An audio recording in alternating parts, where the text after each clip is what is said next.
Okay.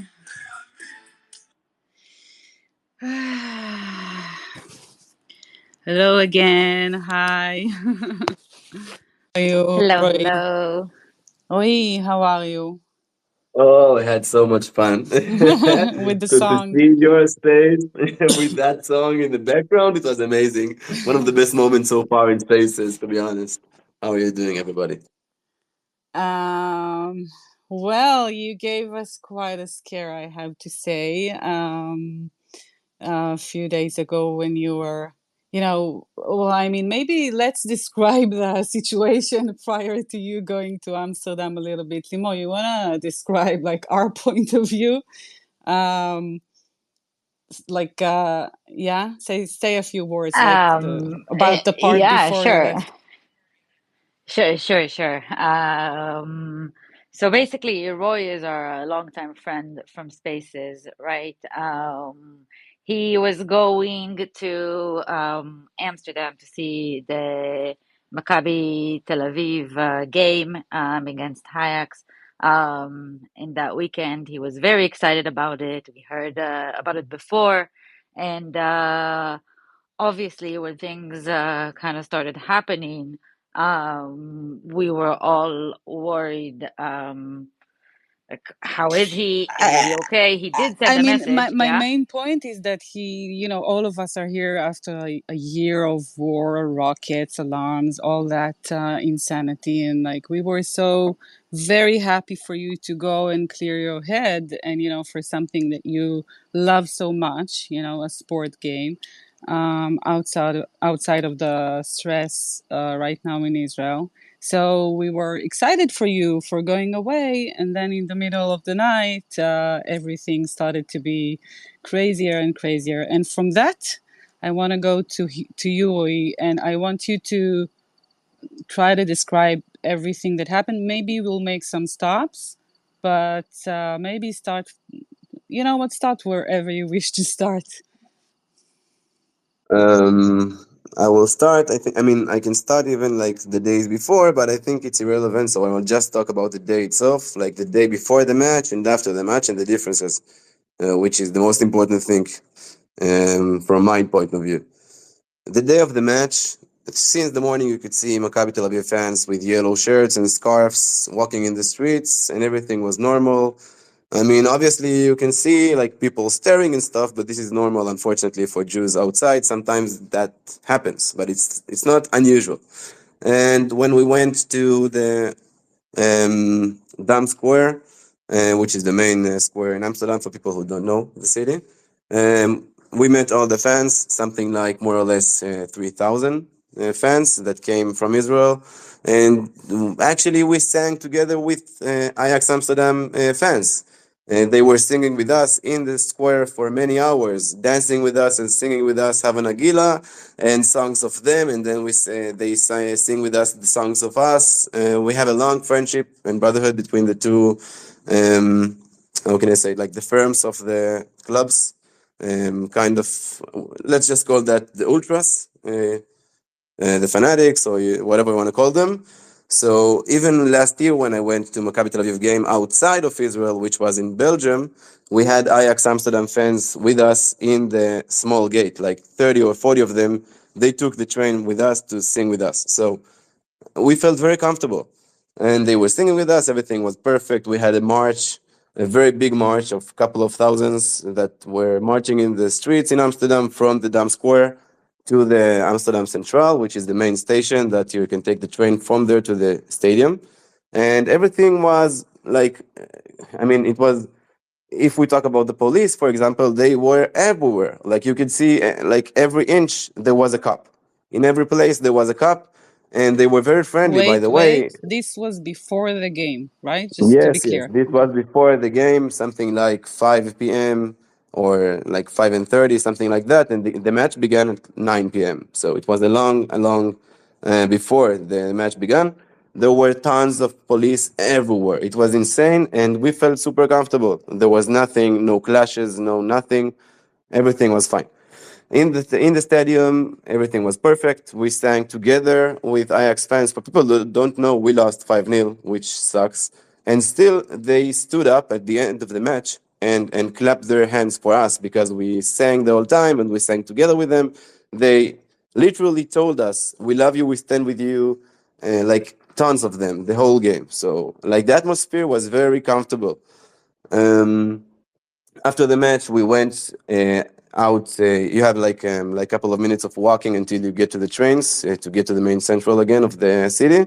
And during that walk, we walked with the Ajax fans again together, no cops at all. This is the big difference, and it starts now. Before the match, you could see the cops everywhere, but the moment you went out of the stadium, nothing, completely nothing, like zero cops. And for us, with Ajax Amsterdam fans, we felt comfortable, so we didn't care about it. But we expected that when we will arrive to the central again of Amsterdam, obviously there's going to be like a police presence. I mean, we just expected that. We didn't even believe that there won't be. So we didn't need to be scared. Um, so at the train, everything was fine. We sang with them and the Ajax fans. They asked us to do selfies with us, and we did with them. Everything was super cool. And before we went out of the train, I went to the match with my brother, my small brother, like little brother, and my father, which is 61 years old. He had a heart disease. He had some kind of a heart attack last year. He's not in the better, like the best shape. I don't know how to say it in English. So we decided before we go out of the trains, because we could see that there are no cops at all, that we will put everything that can identify us as Maccabi fans or Israeli fans, let's say, and we just put the scarf like inside of the coat and close it, just in Wait, case, that was like your personal decision, you, your father, your brother, Yeah, I right? just felt I Okay. just felt something wrong because there were no cops at all during the. I mean, it felt something wrong. I don't know. I just like a hunch, like a feeling. So we put the scarves under the coat and we closed the zip so you could not see the yellow. So we just, on the paper, we're just like normal people walking out, and there were tons of people in the train. It's not just Maccabi Tel Aviv fans. There were also normal civilians and Ajax Amsterdam fans and a lot of people. So we said, yeah, we're just blending. We're just walking in the streets and like it's supposed to be fine. So we went out of the. We went out of the. Oh, I'm sorry. Just give me a second. Sorry.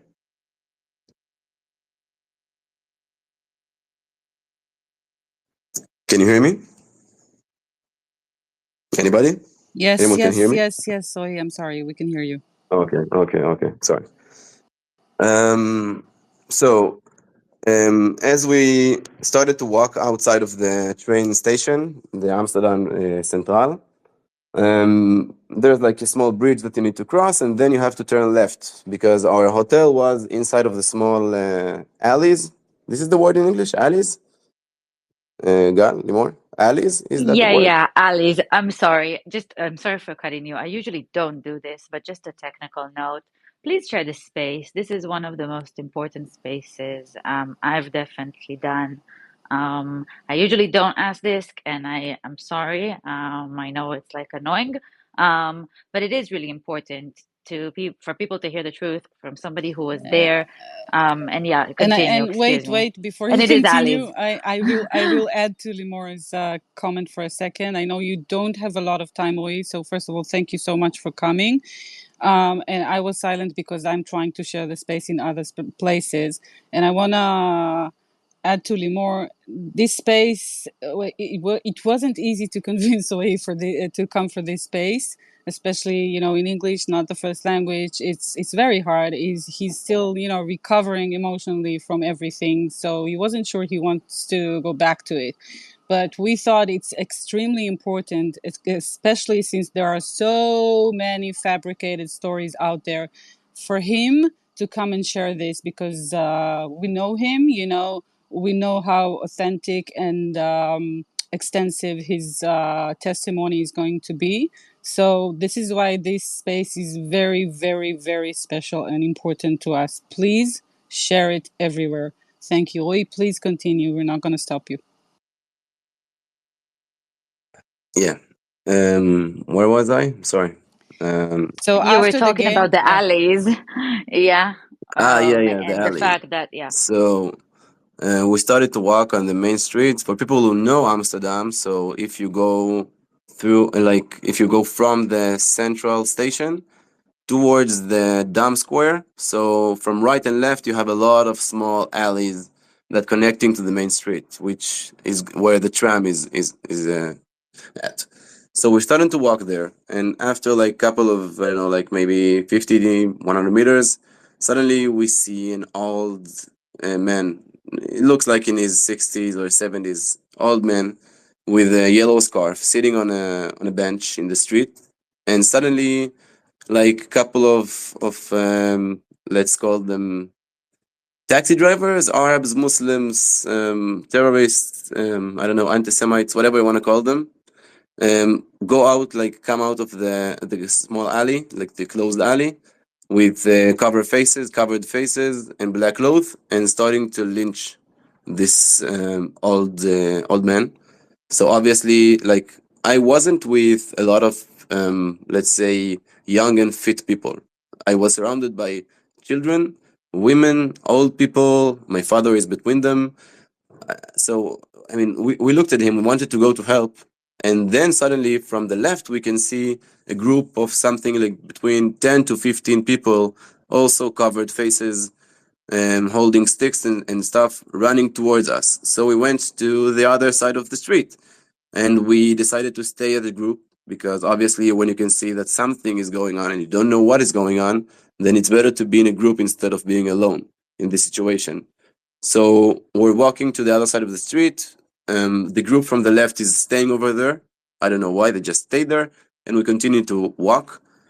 And and after like maybe 5 or 10 seconds, I'm just looking back, just to make sure that, like, because I don't know what's going on, but it looks weird. Suddenly, I'm looking back and I see something like, I don't know, 12, 13, 15 men, covered faces and black clothes, holding something with their hands and running like crazy towards us from behind. And again, I'm surrounded by old people and women and children. It's not people that gonna fight, right? They're not hooligans, and they're not soldiers, and they're not nothing. They're just ordinary people, families and children that came to the match and want to go back to their hotels. And now a lot of immigrants, or I don't know, asylum seekers, or I don't know what to call them, Arabs, Muslims. As far as I know, by the way, most of them were Moroccans and Turkish, but this is what I heard. Um, so I told my father, Dad, start running. And he's like, what do you want from me? Like, what? And I told him, just shut up and start running. So he looked back, understood what I'm saying, and started to run as crazy towards the Dam Square.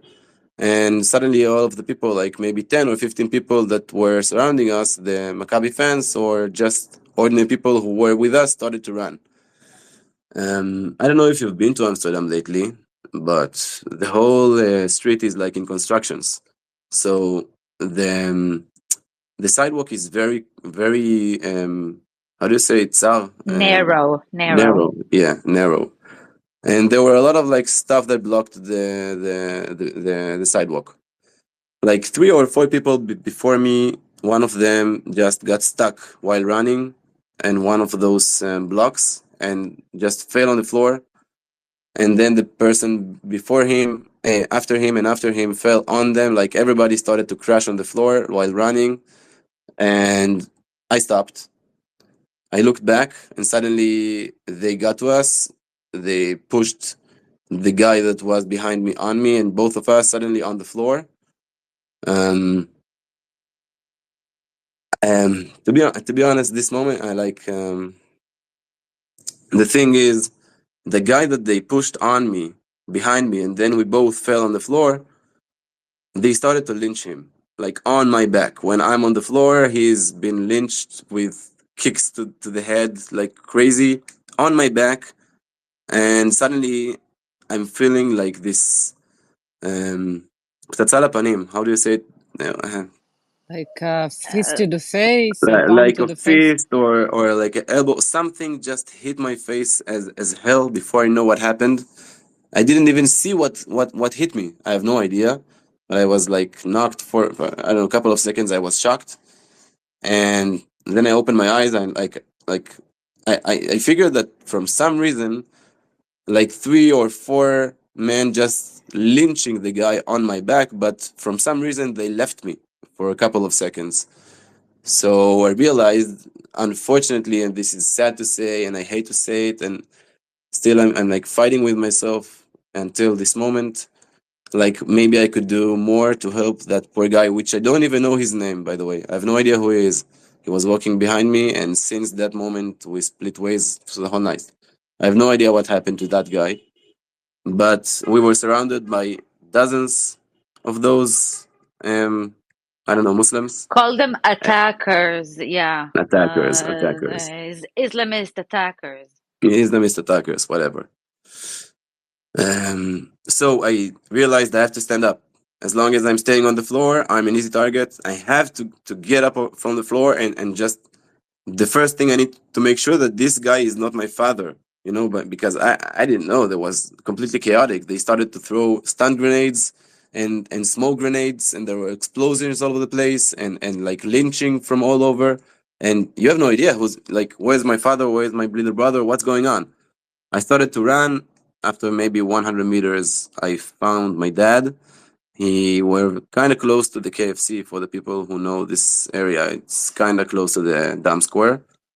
And he was standing there all by himself. I make sure he didn't get hit by them. He's fine. I mean, he ran like crazy, which was an insane footage, by the way, to see your 61 years old father running for his life in the middle of the night in Amsterdam.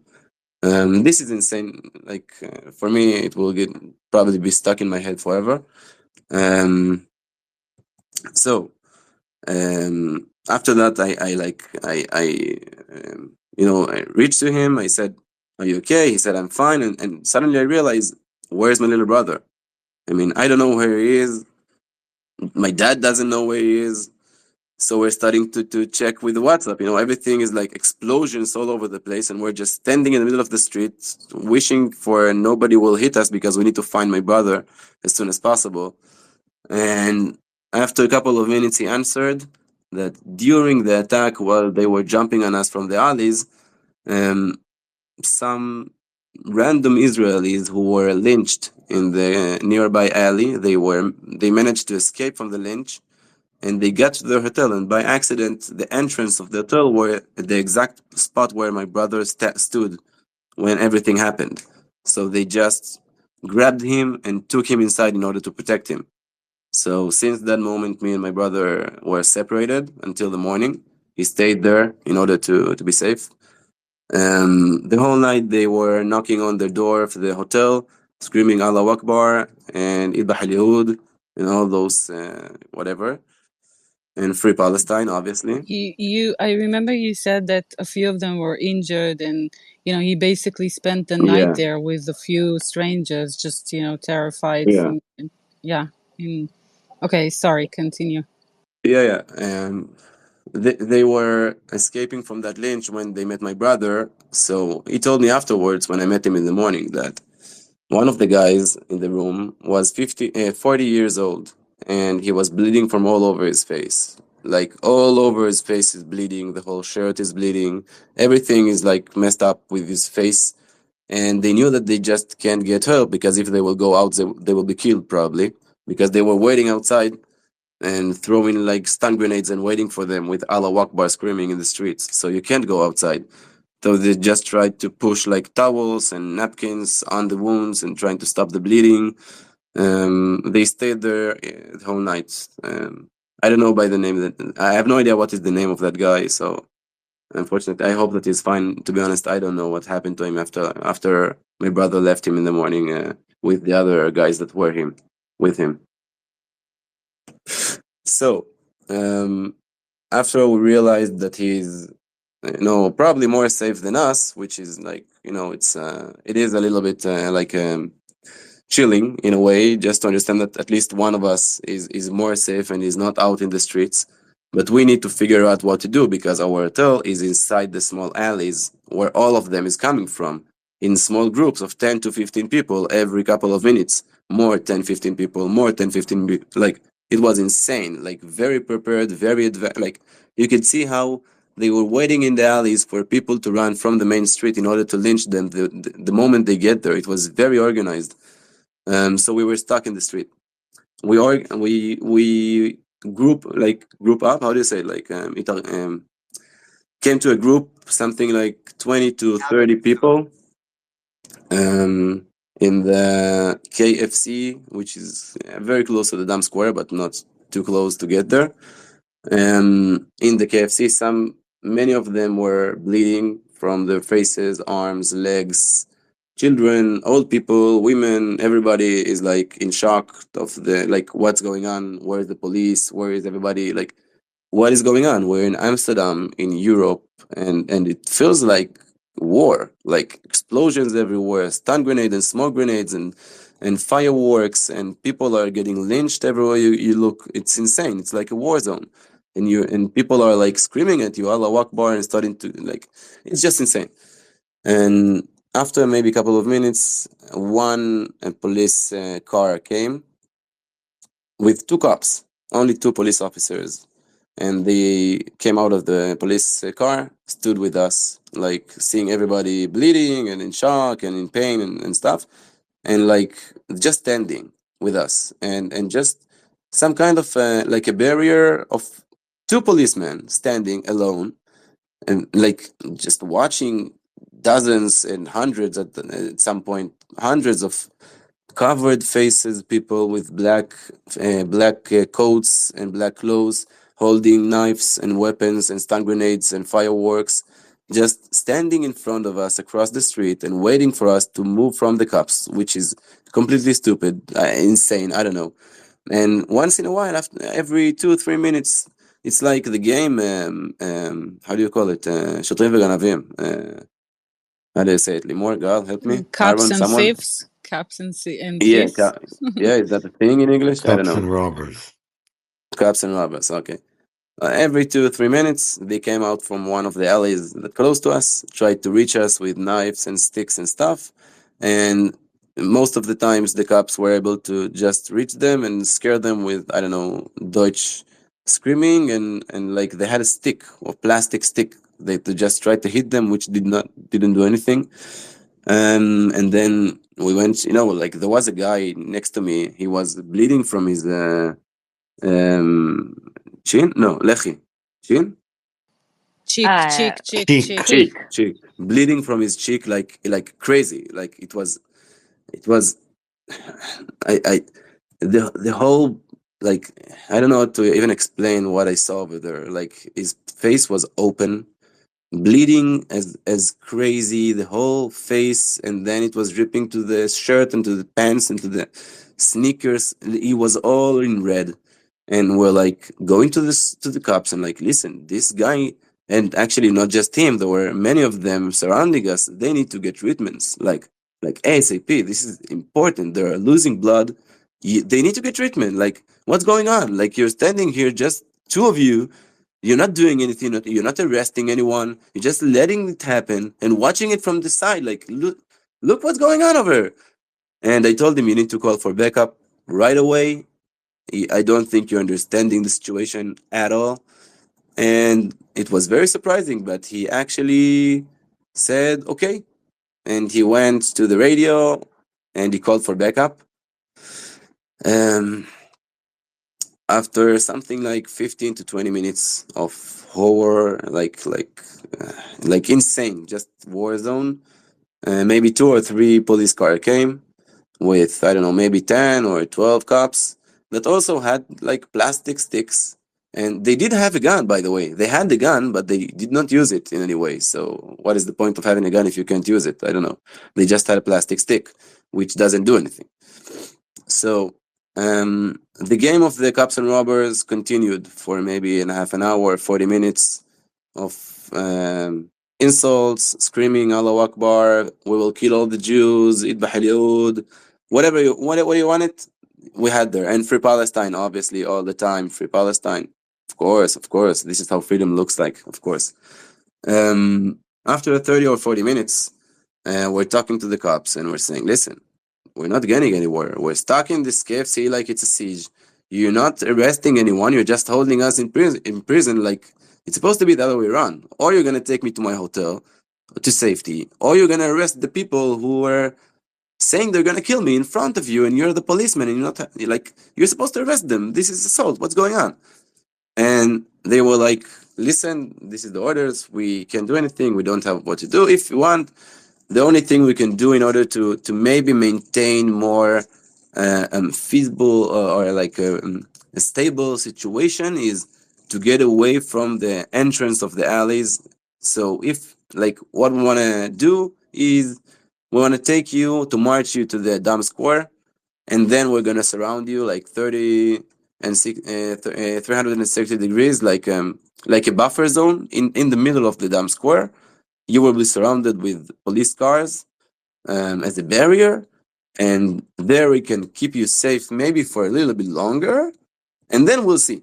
We have no idea what's going to happen. We don't know the scale of the event yet, but we'll see. Let's just stand in the middle of the square, Dam Square. It's only 3 degrees outside. Why not to stand in the middle of the street and wait? So we went because we didn't really have any choice. We went to the Dam Square, and there we met a lot of people wounded that came from the alleys. They were gathering one by one who could run away from the lynches. Uh, the images. There was this old, not maybe like not old, like 40, 45 years old, and he was on a trip with his two sons. One of them had bar mitzvah. And he said that this is his present for him, to go to Maccabi Tel Aviv match abroad in Amsterdam with the fans to experience because it is something special. For as I can tell you, as someone who did that for actually 2 times before that time, this is a very special experience. And he said for them, this is trauma for life. They're like 12 and 13 years old or something. One of them is 13, obviously. They will be traumatized forever by standing and just watching people bleeding all over the place and feeling scared for their lives for the whole night, sitting in 3 degrees in the streets, and nobody helps them, nobody answers the phone, nobody knows what's going on, nobody has answers, and nobody stops. Start to arrest people. Come on, start to arrest them. This is not legal, obviously. Why aren't you arresting them? So after I will take you to, by the way, in the meantime, and this is important to say, and this is I'm telling you only because after I was rescued, I started to talk to my friends from the gate, from the stadium. And at that point, I realized that while we were standing in the Dam Square, people were texting, sending locations and WhatsApp to friends, that they know from Maccabi, from the matches. And some of them are more connected to the people from the Maccabi Fanatics, which is the firm of Maccabi. Um, some people call them hooligans. I don't, but maybe this will just, like the more radical group inside of the gate. And people starting to send messages to them like, come and help us, please, because nobody does. The police is not helping us, and we're getting lynched in the alleys, and we have no place to run. People are getting thrown to the river, people are getting lynched, and people are getting robbed their phones and their passports, which was very organized, by the way. They did it to a lot of people. They punched them until they were knocked up, and then they took their phones, they took their passports, and they uploaded it to the internet. I'm sure that all of you could see those photos, and there are tons of them. So while I was standing in the Dam Square and everything that happened to me, they were going from alley to alley and rescuing people by their bare hands. So when you see the videos of them walking with sticks and rocks, and look, they started it, blah blah blah. If you can check the time zone of those videos, you will see that the whole program started at something like 11 and a half, something like that. And when they got to the area, and you can see that in the videos, it was something like 12 and a half, maybe 1 hour later, that everything started. So when they arrived to the area with rocks and sticks, it's because this all they had. They weren't prepared to fight. They didn't have any knives or any weapons. So they just picked up what they can find. They group up like everybody together, and they went from alley to alley, and they rescued a lot of the Maccabi Tel Aviv fans. And by the way, not just Maccabi Tel Aviv fans, also just Jews who were there, or ordinary people. Or I know about one British guy, by the way, that he helped. I don't know if you know that story. Just knowing I know the person that it happened to him. There was a British guy that wasn't connected to that situation at all, but he saw that someone is getting lynched, and he tried to help him. Right away, they said, "This you helped a Jew," and they lynched him also because he helped the Jew.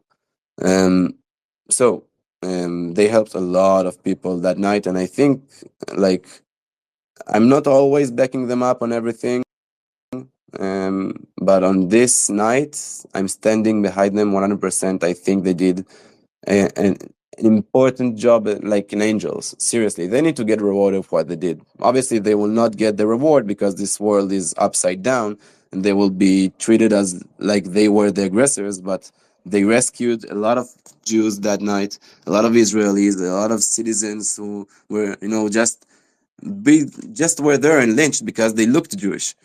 They went from street to street. All the how did you call them? How did you say it, Limor? Islamist attackers. Wait, 1 second. Islamist Wait, You attackers, can call them whatever. You can call them terrorists for me, like, because that's what they did. They terrorized terrorists, people. it was, whatever, by the way, it was a terrorists. violent mob of people that came with an Islamist agenda. It wasn't just random. This was the motivation. Oh yeah, I have to stop for a few seconds, okay? I'm sorry. I really want to sit on that last comment that you made, but also I want to tell other people about requests to speak, etc. Listen, it's very important to me. It was hard to bring Rory here for a conversation, like I said, and it's important to me. He doesn't have a lot of time. I want him surrounded only with the people that he knows the most to feel very comfortable in the conversation. If he has time, maybe we can bring other people then to the conversation for maybe questions or continue the conversation. But that's why I'm not accepting now the request. It's not because of anything else.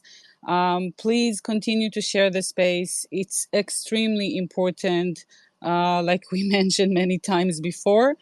Oi, just about that last comment that you had, because this has been one of the key talking points from the tsunami of propaganda that was going on X. So you are saying that from what you saw and experienced and heard, people were so much in distress, like random people, completely helpless, including families and children and elderly, etc. They were so completely helpless in this situation because the police was either not enough or just not helping or not doing anything. No medical care for the injured, nothing, no protection. So what you said is that those people actually sent locations and rescue requests and SOS requests to those other group of fans of Maccabi that were, maybe let's say more Let's call them by their physically, name, no, no, the no, ultras. the ultras, but I'm saying more physically capable maybe to create protection, and they came only for that rescue purpose, and then they just grabbed whatever they could because they weren't there. Okay, so I'll explain. I will Okay. explain for a moment, because in European football, and I'm sure that everybody that a little bit knows about it. It's like a thing, the clashes between two ultras, two firms. This is something that all Europeans experience. It's not just, in Amsterdam or in Israel. I'm sure that the English people obviously know, and the Germans, and everybody knows about it. It happens all over the place. But they had some kind of like unwritten codes, right? They come in groups. Usually it's group will group, like group against group. And, it's like you're not going in the street, and when you see an old lady, you're starting to punch her. They're not doing that. I'm going to match like football games since I was 5 years old. I was in all derby games. I was in all matches. I was in matches abroad. I watched matches in Israel. Last year, I did a trip to England to watch three different matches of English football teams. So I experienced a lot of that. It doesn't happen in football culture. You don't go to streets and starting to lynch people in the name of football. Like, especially especially that the people that attacked us, they were not Ajax Amsterdam fans or Eindhoven, PSV Eindhoven, or Alkmaar. They were people who looked foreigners. You want to call them extremist, terrorist, whatever, but they weren't Ajax fans at all. It wasn't about football or about, it was about nothing. No, no, no, Um, no. Wait, No, wait, it's wait. anti-Semites, It's wait. yeah, I plain wanna. and simple. We will maybe have the time to go later to all the allegations, the bullshit that's going out there.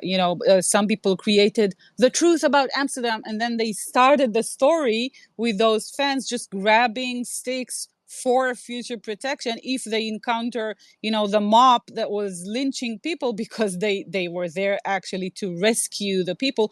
I just want to say, you remember what you told me about that one person specifically that they went to rescue, that he hid behind a bush for like two behind the bushes. hours or Yeah. so. By the way, remind me afterwards to talk about the two Indian guys and Okay. the Germans, but remind me later. I won't. I don't want to forget. Okay, so it was very Um, important to me to really that guy in the emphasize bushes, that or a this is bush, or not, bushes, it's whatever. not where the story began. Okay, it was a reaction and a rescue quest for them to go Exactly. specifically for those locations. You can continue. Listen, that guy, he was hiding in the bush for more than 2 hours until they came and rescued him from that place. This is just unbelievable. Just imagine in 3 degrees to lie on the floor under the bushes, like in the middle of the street in some alley, and just wait for someone to come and rescue you from that crazy situation of terror attack. Um, so about the Indians, because it is important, because people need to understand the situation in the street. Because just like you mentioned before, we weren't the only like the only ones in the street. So while we were out of the KFC, and we were like, people were bleeding and they were screaming Allah Akbar, Allah Akbar all over the place, and the cops were kind of, they didn't do anything. Suddenly, two nice Indian guys came and they were standing in front of me. I was like holding my cheek. I was confused. I was like, what's going on?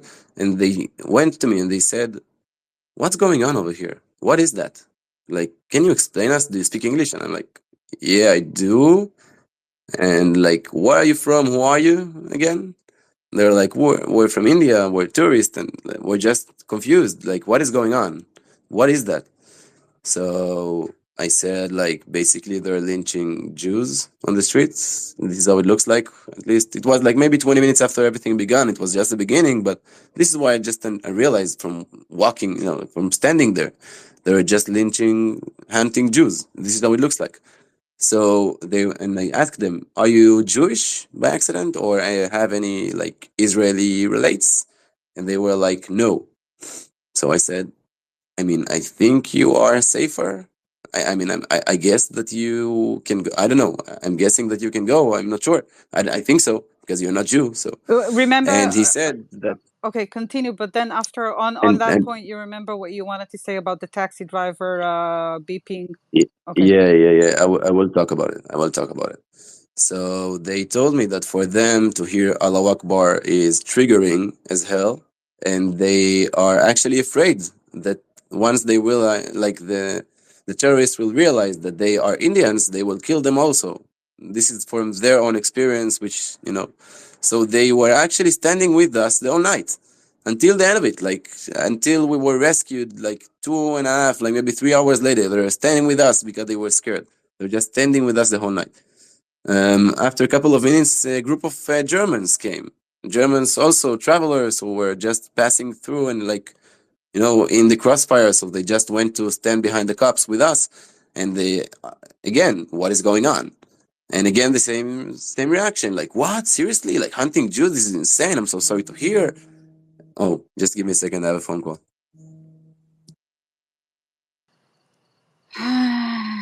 Okay, time to breathe. I'm just saying, I'm hearing this maybe for the third time, and it's still, I can't process fully. Yeah, you're back, Oi? Yeah, I'm sorry. The Germans, so they asked me like, what is going on? Hunting Jews, and they were like, oh my God, we're so sorry to hear. This is awful. This is terrible. I'm so sorry to hear. And then I asked them the same question. Are you a Jew? Like, are you Jewish in any way? You have Jews like in your family? Are you a Jew? Are you Israeli? Something like that. And they were like, no. So I said, I think maybe for your own safety, you need to go. Seriously, like just for you. I mean, you can stay if you want, but I don't think it's gonna be more safe afterwards. This is maybe the time for you to start running. And they did it. They went. They said that they're sorry and they hope it will be fine, and they went. And this happened many times during that night. Crazy, I know. And now, well, I wanted to mention the taxi drivers and the Ubers, which is also a very important point. During the whole night, they were driving nearby and beeping. Beeping is the word? Yeah, beep, like, yeah? Yeah, Yeah. yeah, yeah. So they were beeping. Like every place we went through that night, they were beeping and then driving away. And we thought they just want to trigger us, just to annoy us. But just only after I came to the room after a lot of hours and started to talk to people and to see everybody is fine and stuff like that, I realized that they were part of the massacre, like part of the pogrom or whatever, not massacre, pogrom. Like they were actually beeping so people will know where the Jews are. They were signaling with beeps all over the place. So you could hear the beeps all over the small alleys and the streets. Whatever you hear the beep, probably there's a Jew. It was insane. It was insane. Um, Again, Moroccans and Turkish mostly. Okay, so I will continue. Um, After a while, we went to the Dam Square. We stood there surrounded by, I don't know, maybe 20 to 30 police cars. And all the time, there's this game of cops and robbers.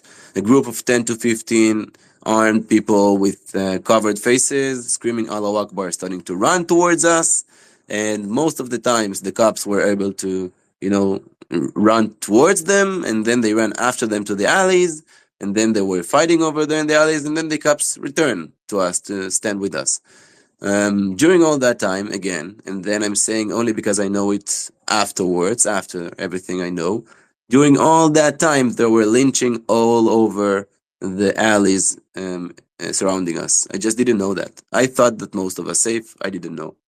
Unfortunately, during the whole chaos, my phone wasn't very used.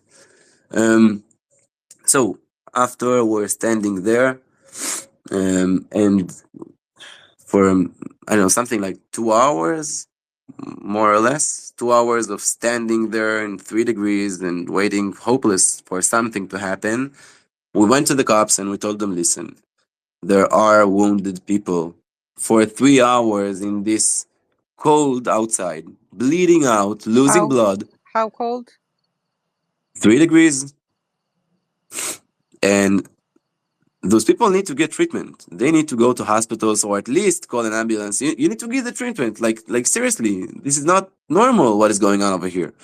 And they told us, unfortunately, you have two options. And I'm quoting: the first option is you can, gather like a group and try to go out of the buffer zone that we made here in the Dam Square and go and try to get treatment, which we do not recommend.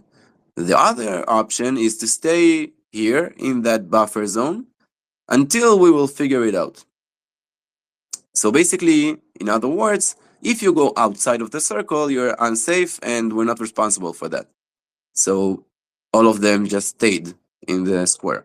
So when you hear in the news, like the there were 10 people wounded, 12 people wounded, whatever. This is only the people who got to the hospitals, which is not even 10%. Unfortunately, I'm saying that.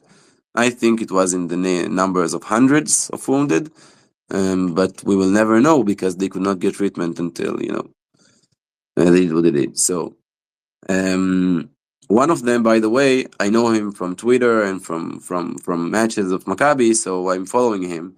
He came to Israel the morning after everything that happened, and he went to an Israeli hospital in Israel, and he found out that he had wounds and cracks in his lungs. He had a fear of cracks in his how do you say it? Oh my God. הסנטר, כאילו, לסת תחתונה. Chin. לסת תחתונה. in his chin. Yeah, like Oh. broken chin, which is, like, this is insane, just by kicking in the head. The bottom, like the bottom jaw Exactly, bone, the bottom of his jaw face. is like cracked, and he was bleeding internally in both ears. And he was standing with me 3 hours in the middle of the night waiting for treatment, which he did not get by anyone. So after something like 2 hours of chaos, um, one of the commanders of the police of the area came. He called all the cops to group up and gave them commands, and then they started to make a list of everybody, like what hotel are you from, exactly what is the address. They made a list of all of us, and then they decided to try to evacuate every time another group of people to their area in the city that they had hotel in. And the problem was actually two problems. The first problem was that, when you're going with sirens and stuff, or with police, like big vehicles, like the vans of the police, to a hotel, specific hotel, and loading down people, a lot of people can see that. And what happened is those terrorists just spied them. They walked after them. They saw exactly where those police cars were going. And the moment they left, they lynched the hotel with fireworks and with stun grenades and smoke grenades. And they went from door to door in the hotel screaming Allah Akbar and Ibdakh al Yahud and Khaybar Khaybar and all those screaming. And basically, they tried to find every room of Israelis and Jewish the whole night. The whole night, you can hear about the stories. I'm sure that you saw them. Um, so my personal problem, sorry, my personal problem was that the hotel of my father and I, he was inside of the alleys, very close to the Dam Central, Dam Square. Something like 5 to 7 minute walking inside the alleys. So the cops told me, listen, we can't take a big vehicle like a van inside those alleys. It's too small, and we think we cleared those alleys. So what we're gonna do is we're gonna put two cops to you. Can I like one cop to you and one cop to your father, which means two of you and two cops. You will go by foot to those alleys, and they will escort you to the hotel. So good luck. And so we started walking out of the buffer zone and screaming all over the place and throwing stuff on us and spitting and taking pictures and just laughing at us all over the place, the filthy Jews and stuff like that. Wait, We're wait, wait, starting. wait, one second. I remember you told me that when you stood a group of people surrounded with cops in the middle of the square, they were actually putting cameras on stands and Yeah, taking like a pictures of you. professional camera. They were standing 2 or 3 meters away from us while we were inside that circle of cops. And like they just took 2 or 3 meters away from the cops, and then they put like a professional camera, like of an actual TV, whatever channel it is. It looks very professional, and they put it in front of us, and they went from face to face, so they will know exactly how we look like, every single one of us, so they can identify us. And if, for example, the next day we'll walk in the street in those alleys, maybe they will recognize us. um, and we just told the cops, like, don't you see them doing that? Like, can't you take that camera off? I mean, I don't know. Can't you do something? And they were like, no, no, listen, no, we need to keep you safe. This is the first priority. Blah blah blah. It's so stupid. Um, yeah. Where was I? Sorry. Sorry, so they escorted you to the hotel? Yeah. So we're starting to walk inside the alley, the first big alley. And we're walking there, and the cop that was next to me started, like, all the time he looked behind and looked forward, look behind, look forward, and suddenly we saw that we're being followed by a group of like 3 to 4 men with covered faces and black clothes, and they were screaming, "Allah Akbar! We will kill you, Jews! Just wait!" Like literally saying that, and the cop is like I don't know, screaming in Dutch towards them, and I don't know, like intimidating them or trying to intimidate them or whatever. And they kept following us, and this is how it looks like for like 3 to 4 minutes of them following us to the alley, more and more inside the alley, and then we had a turn. They should have said don't. I'm sorry. It's just Don't, like a comic relief. don't. Yeah, yeah, I know. Um, so after a couple of minutes, we got to the hotel. I have to say that the cops that were escorting us to the room, they said that they apologize and they feel ashamed and blah blah blah. But for me, to be honest, it doesn't really matter. Like seriously, we were hufkarnu. How do you say that in English? Wow, that's a big one. Do you know how to say it? Kalman, Aaron, Hufkarnu? Like that's like a Ifkiru Hebrew. otanu. How do you say that in It's a English? Hebrew concept. Kalman. Abandon. Basic, Abandon. It's not really abandoned though. not It's really kind of, but abandoned. it's It's like worse. Neglected, like maybe no, Not, between not neglected I'm and abandoned something like that. I'm altogether. gonna use the phrase. Well, nobody gave a fuck about us. Continue. Exactly. It's even worse, but I'm gonna get to that point if you want. But so we got to the hotel. They shook our hands and they said basically, listen, when you get to the room, close the lights, close the curtains, don't speak Hebrew or just whisper or talk in WhatsApp to one another. Don't go out of the room. Not the hotel, the room. Don't even open the door to anyone. And I asked him, like, do you think we should move hotel? Like, because we did see people following us. Now they know where we're staying.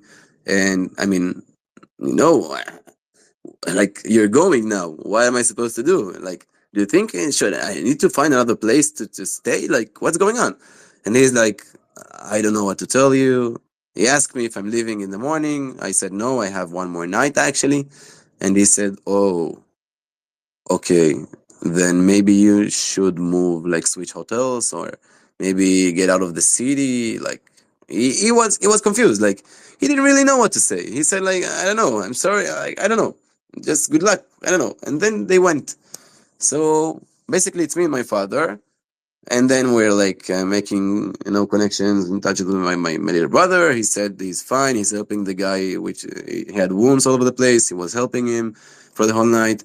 He said that the whole night people were kicking and punching the door of the hotel where he stayed, with Allah Akbar screaming, but no one answered, so they just kept walking. um, so for 2.5 hours, something like that, inside that room, we were staying in the dark with closed curtains. Every time that we could hear someone's like walking inside of the hotel, right away you're saying like it's 3 a.m.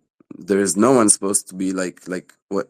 So then he said maybe you can go to the door and maybe you can check through the small hole, just see if no one followed us, just in case. So it was like 2.5 hours of once in maybe 5 to 10 minutes, you hear like a bunch of people screaming in Arabic outside in the alley, just knocking on the doors, screaming in Arabic, and how do you say it? Like explosions, like hand Explosions, grenades yeah. and fireworks and stuff like that. The whole night, booms all over the place. And then we started to go inside Telegram groups and we understood like the whole scale of the situation because during the whole night we were by ourselves. We were trying to manage, we were trying to escape, we were trying to survive that situation. We didn't have time to go to Telegram and understand the situation. So just when we got to the room, suddenly we saw all the lynches that were in the alleys, like 5 meters from me, like 10 meters from me, like people I know were thrown to the river in the middle of the night, completely humiliated, being lynched in the streets, like the situation, like the photos I've been seeing that night. It's something that I will never forget. Like seriously, this is completely insane. Especially that it happened in a big city in Europe. It's not like a third. How do you say it? Third world country? How do you Third say it? world country. Yeah, Yeah, yeah. it's like Amsterdam in Europe. I don't know what's going on. So um, We slept for maybe 2 hours, one and a Oi, half hour. oi, Oi, yeah, yeah. We you, need to stop you because you were telling something about when you and your dad were staying in the room and the way you communicated and the fear. and Could you like explain? the moment that was the hardest for you. Can you explain to us about this? You're talking about the whispers, I'm guessing. Do you want me to demonstrate? Like that is where you're like. We first, explain the situation maybe because I was like, Just this was imagine, very hard to listen to. just imagine that one of you and your beloved ones, maybe it's your father, your mother, your grandmother, it doesn't matter, someone you love and you care about.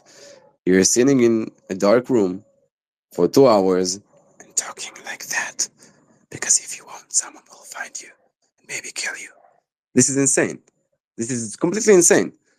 And as someone who's, my grandma is a Holocaust survivor, for me it was triggering in another aspect, like I'm afraid to be like to talk in Hebrew because maybe they will find out I'm a Jew and they will kill me. Like this is 1930s, what's going on?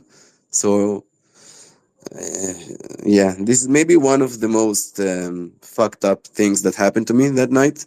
More than the beat ups, more than the blood, more than the scare. Like the whispers is really something else. I don't know. In Hebrew we say "chatchat sreita," like I don't know how to say that in English. I'm sorry. But It's Scarred, a scar. It's a scarred for scar for life. life. Yes. yeah, it's Yeah. like a scar. Exactly, like a scar. Um.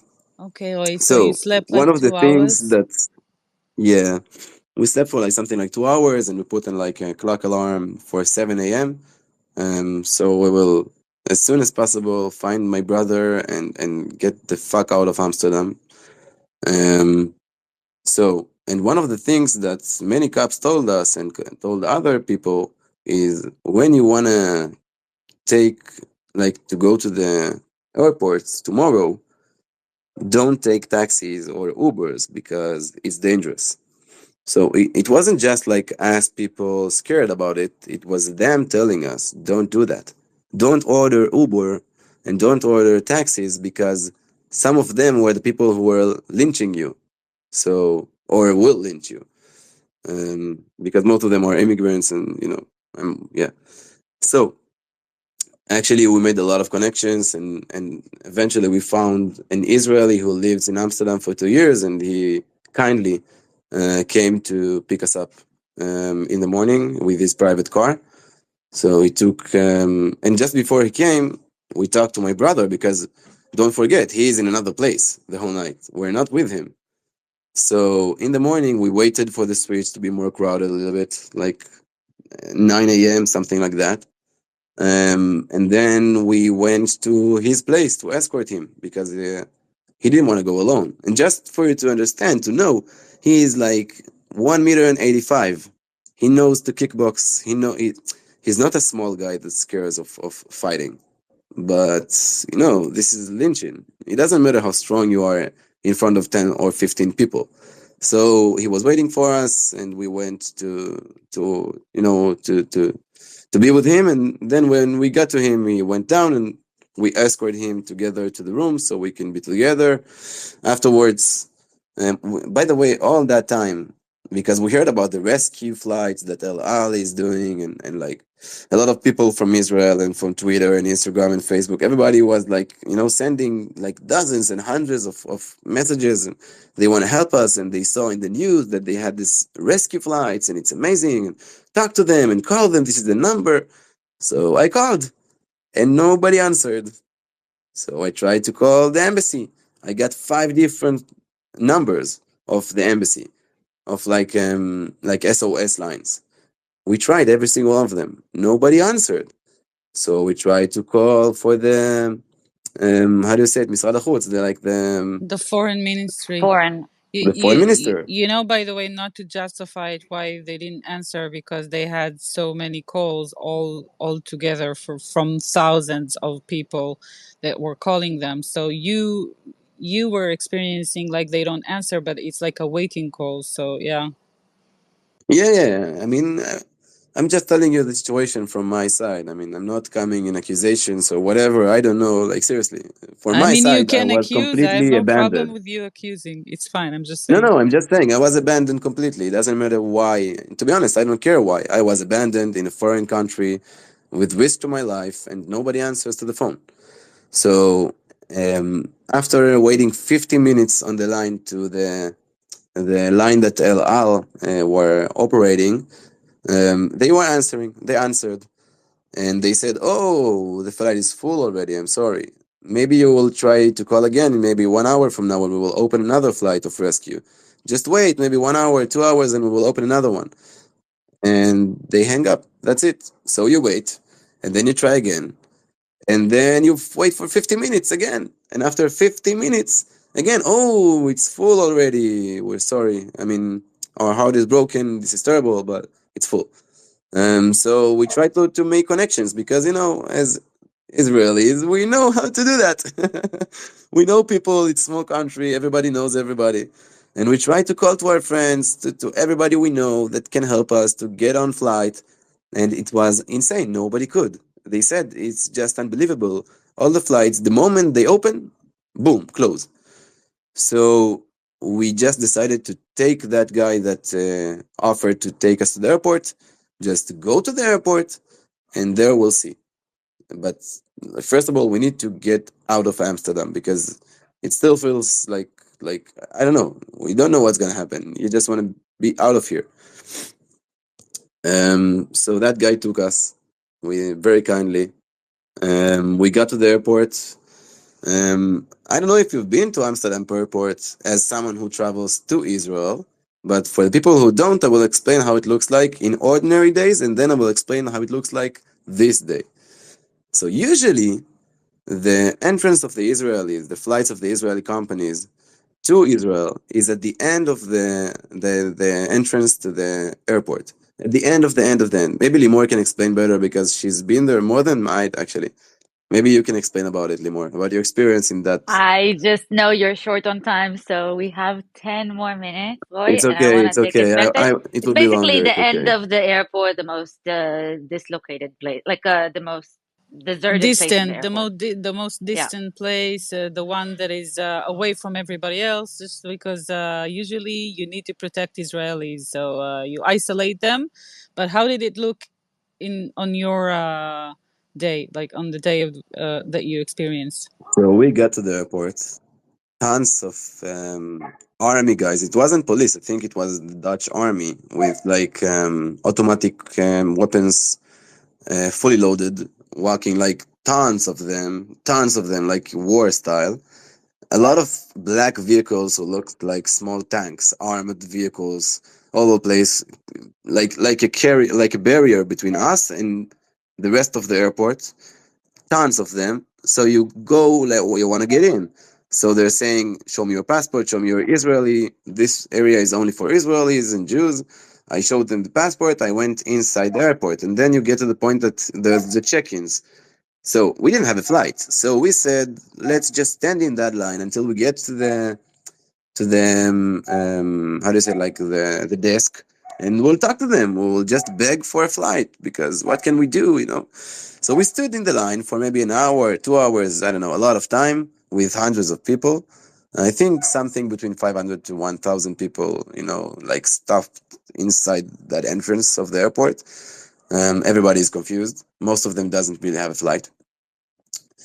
And after 1 to 2 hours, that manager of the company of Elal came to me and asked me, like, when is your flight? And I said, I don't have a flight. I'm waiting to get a flight. And he's like, but this whole line, like hundreds of people, they already have flights. They're in that line in order to get the check-in and go inside the airport itself. If you don't have a flight, go sit in the side, on the floor. So, okay, you go to the side and like, now what? How am I getting home? How am I getting flight? So we're sitting on the floor. If you, by the way, if you want to go to a restroom in that situation, you need to ask for the army to approve it, and then you need to show them the passport, and then you move to another policeman. You need to show them the passport also, and then a third one, show them the passport also, and then you can go to a restroom. if you want to go to smoke cigarettes, actually, they approved only once. And to be honest, I wasn't the kindest. I have to be honest. I screamed like crazy when they said you can't go out to smoke. I said, I want to see you, how you stop me this night and this morning. Like, seriously, just move away. Just let me go out to smoke my cigarettes and just, you did enough, right? You did enough. Just stop intervening and just let it happen. Just let me walk. Roy, Roy, Yeah. I'm sorry for interrupting you because the flight part, I think, I know it's irrelevant, but I mean, let me no, smoke that no, cigarette. I Seriously, know, come I on. know, and also you slept 2 hours that night. You didn't eat anything from the Yeah. before the It, game. Obviously, basically, you're I exhausted. You're was afraid. fasting, You're but after a fasting. terrorist attack. Your whole body is in trauma. But I think I don't know because you were short on time. I don't know why I'm hysteric. Um, maybe yeah. Gal, No, no, did you I'm wanna sorry. I'll be say more something or focused. let Roy finish or what? I'll try to direct you and maybe focus you a little bit to Yeah, key yeah. I'm points. sorry. The smoking part Um, was like no, triggering. I'm it sorry. is. I'm sorry. No, but it is. Listen, it's one of those moments, those really basic breaking moments where everything is just too much. So I think it is important. But um, I just want to say on our side, like that's when we started communicating with you here from Israel, and we were like crazy trying to help you get the flight and just get to safety and make sure that you're okay. It was very tensed. I remember you said also something. I think it's important because it's for me. It gave me goosebumps just listening to it and the way you described it about your brother when he was leaving his hotel. There was a situation there with the media or someone supposedly from the media. By the way, I don't believe everyone that claimed their media were actual media. Some of them, as we now know, just came to create those orchestrated narratives after. But can you describe what happened with your brother in the hotel when he was about to leave? Yeah, yeah. So we texted him that we're outside of his hotel. It was in the morning, like something like 9 a.m. And we called him to come down so we can escort him to our hotel. And we're waiting for like a couple of minutes. Like, what's going on? Where is he? Like, is he serious right now? He didn't want to go alone. We came, and now we're standing in the street, and he's not coming. Like, seriously, where is he? And then he came. He arrived, and we were asking what happened. So he said that the moment he came down from the room to the entrance of the hotel through the reception, some guy came to him. He looked Dutch, and he said, "Come with me," like to the side, like very in official voice. And he's like, "Why? Who are you?" He's like, "Just come with me, please come with me, blah blah blah." And he's like, "Still, who are you? What do you want from me? Like, are you a cop? Are you from an embassy? Who are you? What do you want from me?" And he's like, "No, I'm from the media. I want to interview you because we heard that one of the Jews that were like hiding here. So you're one of we heard about the Jew that is hiding in that hotel. We wanted to interview you." And he didn't sleep for a moment that night. He saw like people bleeding in that room and hearing Allah Akbar and screaming and fuck the Jews all the night. And, like, this is the moment to jump on him? Seriously? Like, he's completely confused. He did, Luckily, they didn't say we heard there's a Jew hiding in the attic here because I mean that's yeah, yeah, like the Jew that were hiding in that hotel. We in wanted to interview Amsterdam. the That's Jew. too much for me. Okay. He's just insane. But obviously, he said, "Get the fuck out of me," and he came to us outside because he knew that we were waiting in the street and it's not safe. So he just, walked away. Very bizarre situation. He was confused. He said, like, "Are they serious right now, or is that some kind of a joke? What is going on? This is my life here." Um, Okay. so So where was we I? I'll try to collect myself as well because, like I said, I mean, third time I'm hearing this and I'm still very, very, very shaken from it because it's so triggering in so many levels and the situation that you describe. I can't even tell you. I mean, I don't need to tell you like how many references and triggers we have from those tiny situations, small situations that you experienced during that whole horror shit show. I'm sorry for my choice of words, but so you finally came to Israel. What I can say, testify to, is that it took like a few days to even bring you to a conversation like this, because, and still you weren't sure because you're so, you're like still processing a massive traumatic experience. um and we could hear it in your voice. It's just like, for us, we were so used to talking to you, so we can immediately hear it in your voice, like the way that you are changed. I remember you sent me like a short recording from the airport in Amsterdam, and I was like, it was so much. I'm not sure you recognize it, when you sent it, that you realize it, but for me it wasn't you that I know. Like, it was very clear to me that the situation is wow. Um and I heard like other stories from testimonies from people that were there, all kinds of incidents with the police and everything. I want to ask you, when you came back to Israel, what was your, like, because, and I told you this before, this thing keeps happening to us since October 7th constantly, where we are attacked, and massively, and we're in so much shock and horror and trauma, and we're still, we're trying to heal and process and deal with the actual situation, but the attackers are already creating the second attack in the information warfare or online or whatever, and with so many blood libels and lies and reframing in a false way the situation, etc., etc. So can you explain, and that goes a long way, and it comes to Israel as well, those um, claims and blood libels and lies, they frame the situation to Israel as well, because we're looking through a screen, and like a lot of us on the situation. That's why for us it was so different to hear from you. Can you explain a little bit what happened when you came to Israel and you experienced the effect of that situation, of that second war, second attack, of the information attack? Yeah, so actually, there's two aspects of that thing. But first of all, I want to just thank you, everybody. And, like every single one of you that I'm talking about, he knows it or she knows it. Like, thank you, all of you, for the worrying and the texting and trying to help me and talking to me. I really appreciate it. Like, seriously, like, all of us are. No, we know from Twitter. We're not like friends in real life. Like, we don't. Usually we're talking in Twitter. And this is, for me, it was very emotional to hear all of you trying to help me during that situation.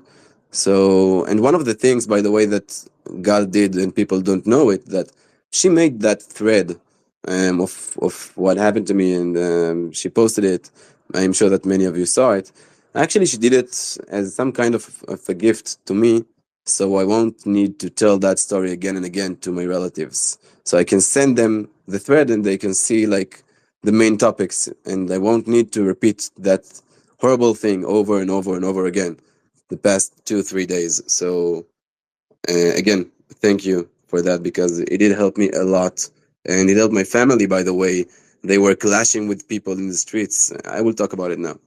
So after we came back, we were, for us it was obvious. It was like crazy terror attack, like anti-Semite terror attack.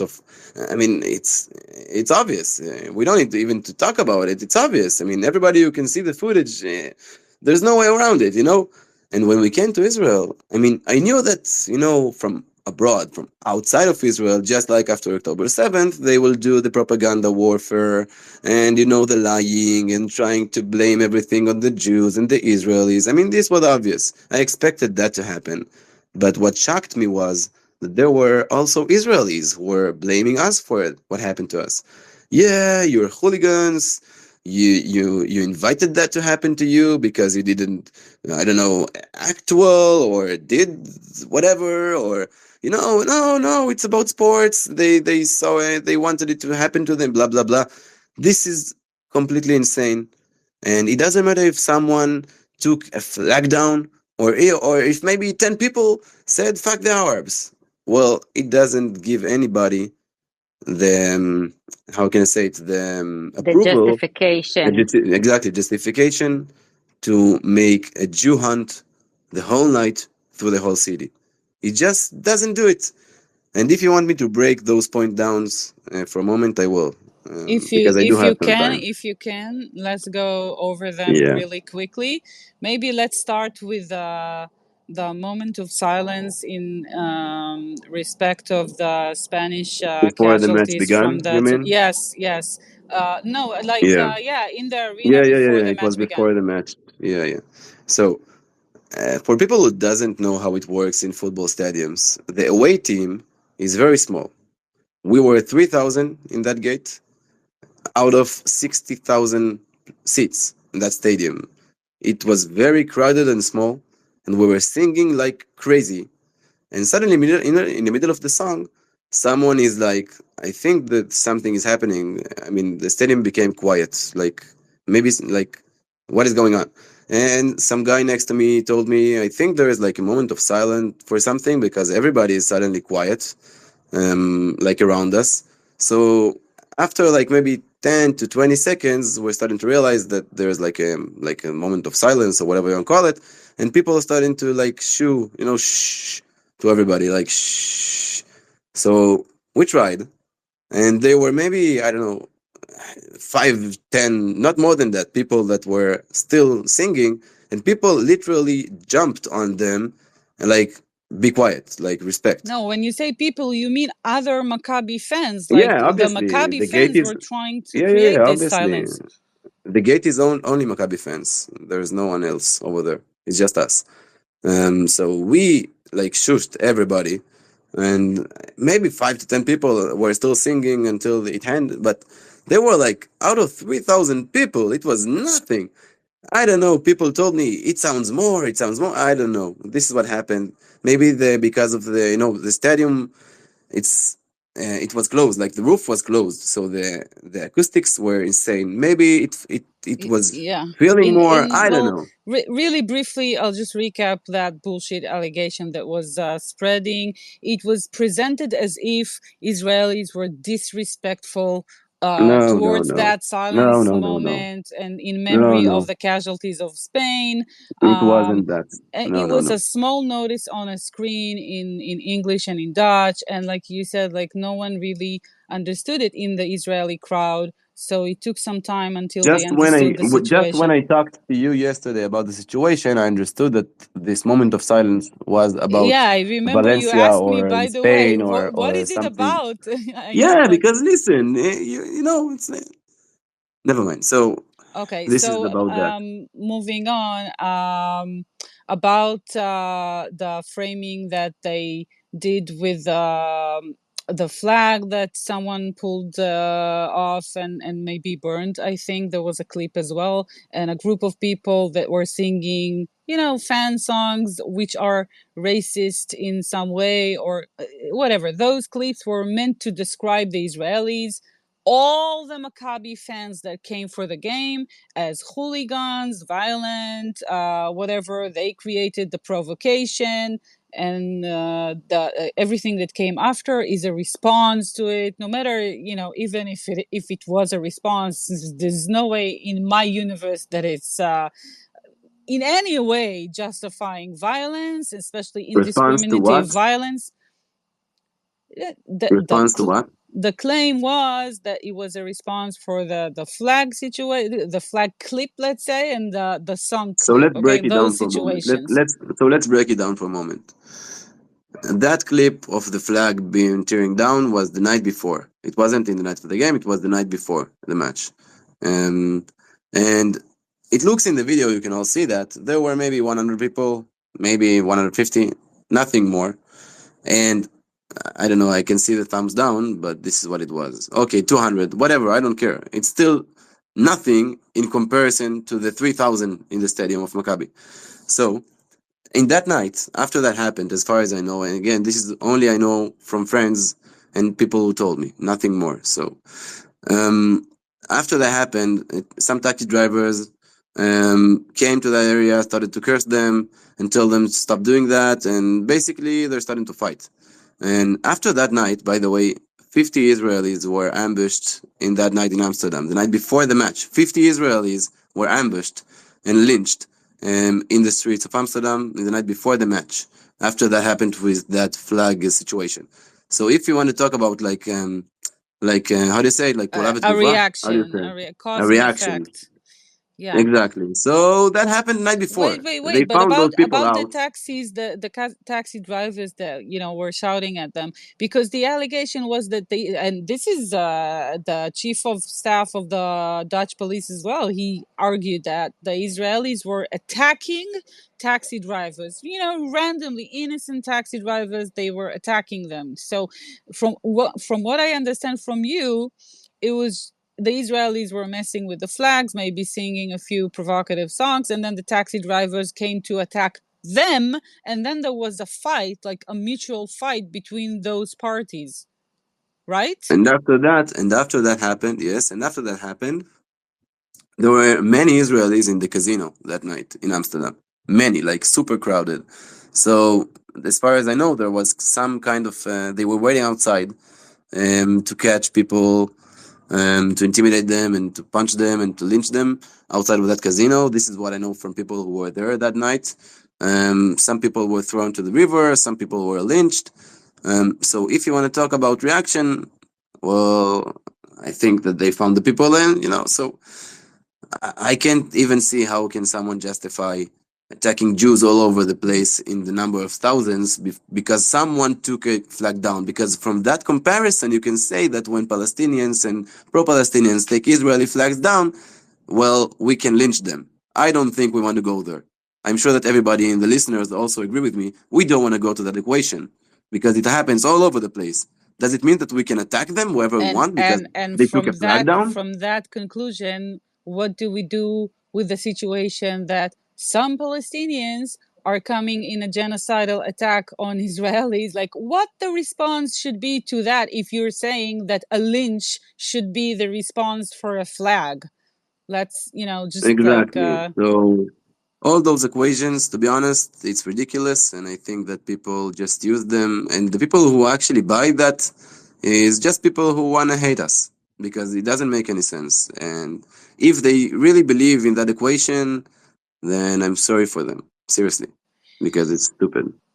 so I this do wanna okay. I do wanna say just one thing because I'm seeing this a lot, okay? And before we get to the actual facts of, this attack was being planned and orchestrated and perpetrated way before any flag was torn down, any video of any song was sung. People were keep on repeating the lie that the song says death to Arabs. It definitely does not, okay? If you know Hebrew, and I think everybody on this okay, minus one, knows Hebrew. Um, I'm not saying it's better, but it does not say death to Arabs. It says fuck Arabs. No, yeah, okay, it's not nice. It says let the IDF win and fuck Arabs. It's not nice. Fine. Does it say death to Arabs? Is it the same equivalent? No, it is not. And we've been hearing death to Jews, gas the Jews. Oh no, death only to Zionists because these people love the Jews, right? Like all these times, like Khaybar Yahud, whatever. We've been hearing it, everything with genocidal calls. So to say that this is the reason why we should be lynched, people are justifying violence. It's just despicable. It's horrendous. It's a double standard, and it's just a moral fallacy. Like I don't know what to say. It's bankruptcy, morally. Okay, so I think the main bullshit that was out there, we already covered it. The ones with the Dutch teenager, the 16 years old, that everybody spread around. When I say everybody, I mean all the usual suspects that were obviously It spreading was all so the funny to all, watch all the that, I blood have to say. libels. like Max Blumenthal and others that were claiming that this tiny teenager was actually capturing the whole truthful situation. Whereas when I talked to you, you explained to me that he came. First of all, he completely Yeah, yeah. didn't understand what. I'll let you elaborate. Just Just one let me. second. Just let me. Just I'll let you talk. I promise. I'm just saying, like, what I understood from you is that first of all, he completely didn't understand what he was seeing or hearing in Hebrew. He didn't capture the situation from the beginning. He didn't understand what he was. Okay, now you can talk. Yeah, I'm sorry for interrupting, but I watched that video yesterday. Some friends sent it to me, and they just told me you have to watch. This is so stupid and hilarious. And I said, why? They just told me just watch the video and you will understand. So I watched it, the whole video of that blogger, Dutch teenager. And first of all, he started to take the pictures, like the footage, the video, when they arrived at the central, like the city. They arrived a They little, meaning. the ultras, the Maccabi fanatics group, and people that helped them. They arrived only almost an hour after everything started, after the pogrom started. So to claim that, yeah, look, they're holding sticks and rocks, they came to terrorize everybody, we need to kill the Jews or whatever, it doesn't make any sense. Just watch the timeline. Just watch the timeline. It was after midnight. Everything started way before. So, first of all, this claim is absurd. Second of all, while he was taking the footage, usually, I don't know what he does, but it looks like he's doing it for a while. So he needs to know that usually when you see fights between two clubs, like two organizations, it looks like two mobs running towards each other. And what he saw, and he's describing it in his own words, he's saying, I'm so confused. I don't know what I'm seeing. It looks like they're walking and like close to the cops, but maybe they will fight with them. I don't know. This is weird. And then he saw the taxi drivers beeping all over, and he's like, I don't know what's going on with the taxi drivers, but it looks like they're looking for a fight with Maccabi Tel Aviv fans. This is so weird. He was so confused, the whole situation. He was so confused. And then when he got too close and he was with his camera on, basically he was, just imagine, he's live on YouTube showing exactly where the Jews are going to. So they went to him and they told me, listen, just take the camera off for your own safety. What they meant to say, and this is obvious, and how can you understand anything in a different way? They told him, listen, seriously, if you're gonna show on live on YouTube where we're at right now, they will come right at us. We are just showing them where the Jews are. This is like, what are you doing? And by the way, you can see that they told him to put the camera off or down, but they didn't do anything to him. They never harmed him. They never didn't like. How can you like? So he was walking after them for maybe I don't know, like for some time, and he was confused. The whole situation, he was confused. He didn't know what he's seeing. He said, "I don't know what I'm seeing." It looks like they go, and then they ran towards the alley, and he's like, "It looks like they're going running to a fight in the alley." Oh my god! He didn't show you the fighting. He just show you them running to the alleys, and everybody just assumed that they went to attack like civilians or whatever. Like this is it doesn't make any sense, and it wasn't the truth, and it's just easy, just propaganda. That's it. I don't know what to say anymore, to be honest. Okay, Rui, my dear. First of all, again, thank you so much for taking the time to be here, and share with us everything that you experienced in English, which is really and so close to the situation. And I know it's not easy for you. Um, can you do you feel comfortable to stay for a few questions, or do you have to go? Okay. So I don't know, Ellie, you dropped. I'm trying to bring you back, but I'm not able to apparently. But I am sending you invites. If you want to come back, Ellie, just request, and Alon as לי אמרתי well. לה 10 דקות, אני ממש מתנצל. Okay, עונה so לשאלות שאלות פשוט, סליחה, חיים שלי, סליחה. okay, Roy, your mic is open. Oh, yeah. It's fine. Yami's 10 minutes. arrived. I'm I know, sorry. I No, know, I no, know, it's I 10 know. minutes. It's Oh, I forgot. I'm we sorry. no problem. Absolutely, Yam has priority. פדיחות, Just פדיחות. Never It's mind. fine. It's fine. Just let's go really quickly to questions. Eric, I see you here with your hand. Then Shlomo and Ellie. Eric, what's up? And please, it's important. We're gonna keep the space open and have a conversation. So keep the questions short, just for Roy, and then the statements we can do afterwards. Yeah, only if you have questions now, please, to Louis, because he has to go in 10 minutes. I actually don't really have a question. I have more of a comment and praise for Roy for everything that he's been through. I mean, first of all, my man, just to endure what you went through and to see that this is happening in 2024. On one hand, are we really surprised? On the other hand, it's still shocking, and it will never not be shocking. The onset of Kristallnacht and the events that we've endured in the past, and Germany 1933, and then Amsterdam 2024.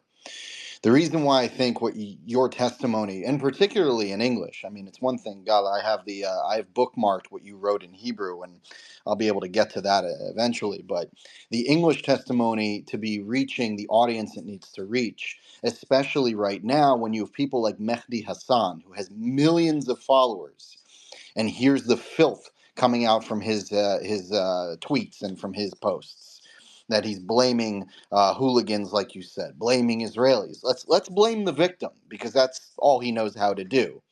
Um, so I wanted to praise you. I wanted to say thank you very much for coming up here, having the strength and the wherewithal to go through this again. I mean, you're reliving it, is essentially what you're doing by testifying. And so I wanted to praise you for that. So thank you very much, Roy. Thank you, Thank you, Eric. Eric, Thank you, and Eric, for and the like words. Thank you. No, I'm sorry, Amor. Continue. Just thank no, you. I just want to say thank you, Eric. You're And if completely I want to correct, say any and more, I'm sorry we to want to interrupt you. continue. Just one more We thing, because he did touch in a really important point, and I want to share it. Um, I got a lot of phone calls from a lot of friends and family and familiars and like people from high school and people from whatever.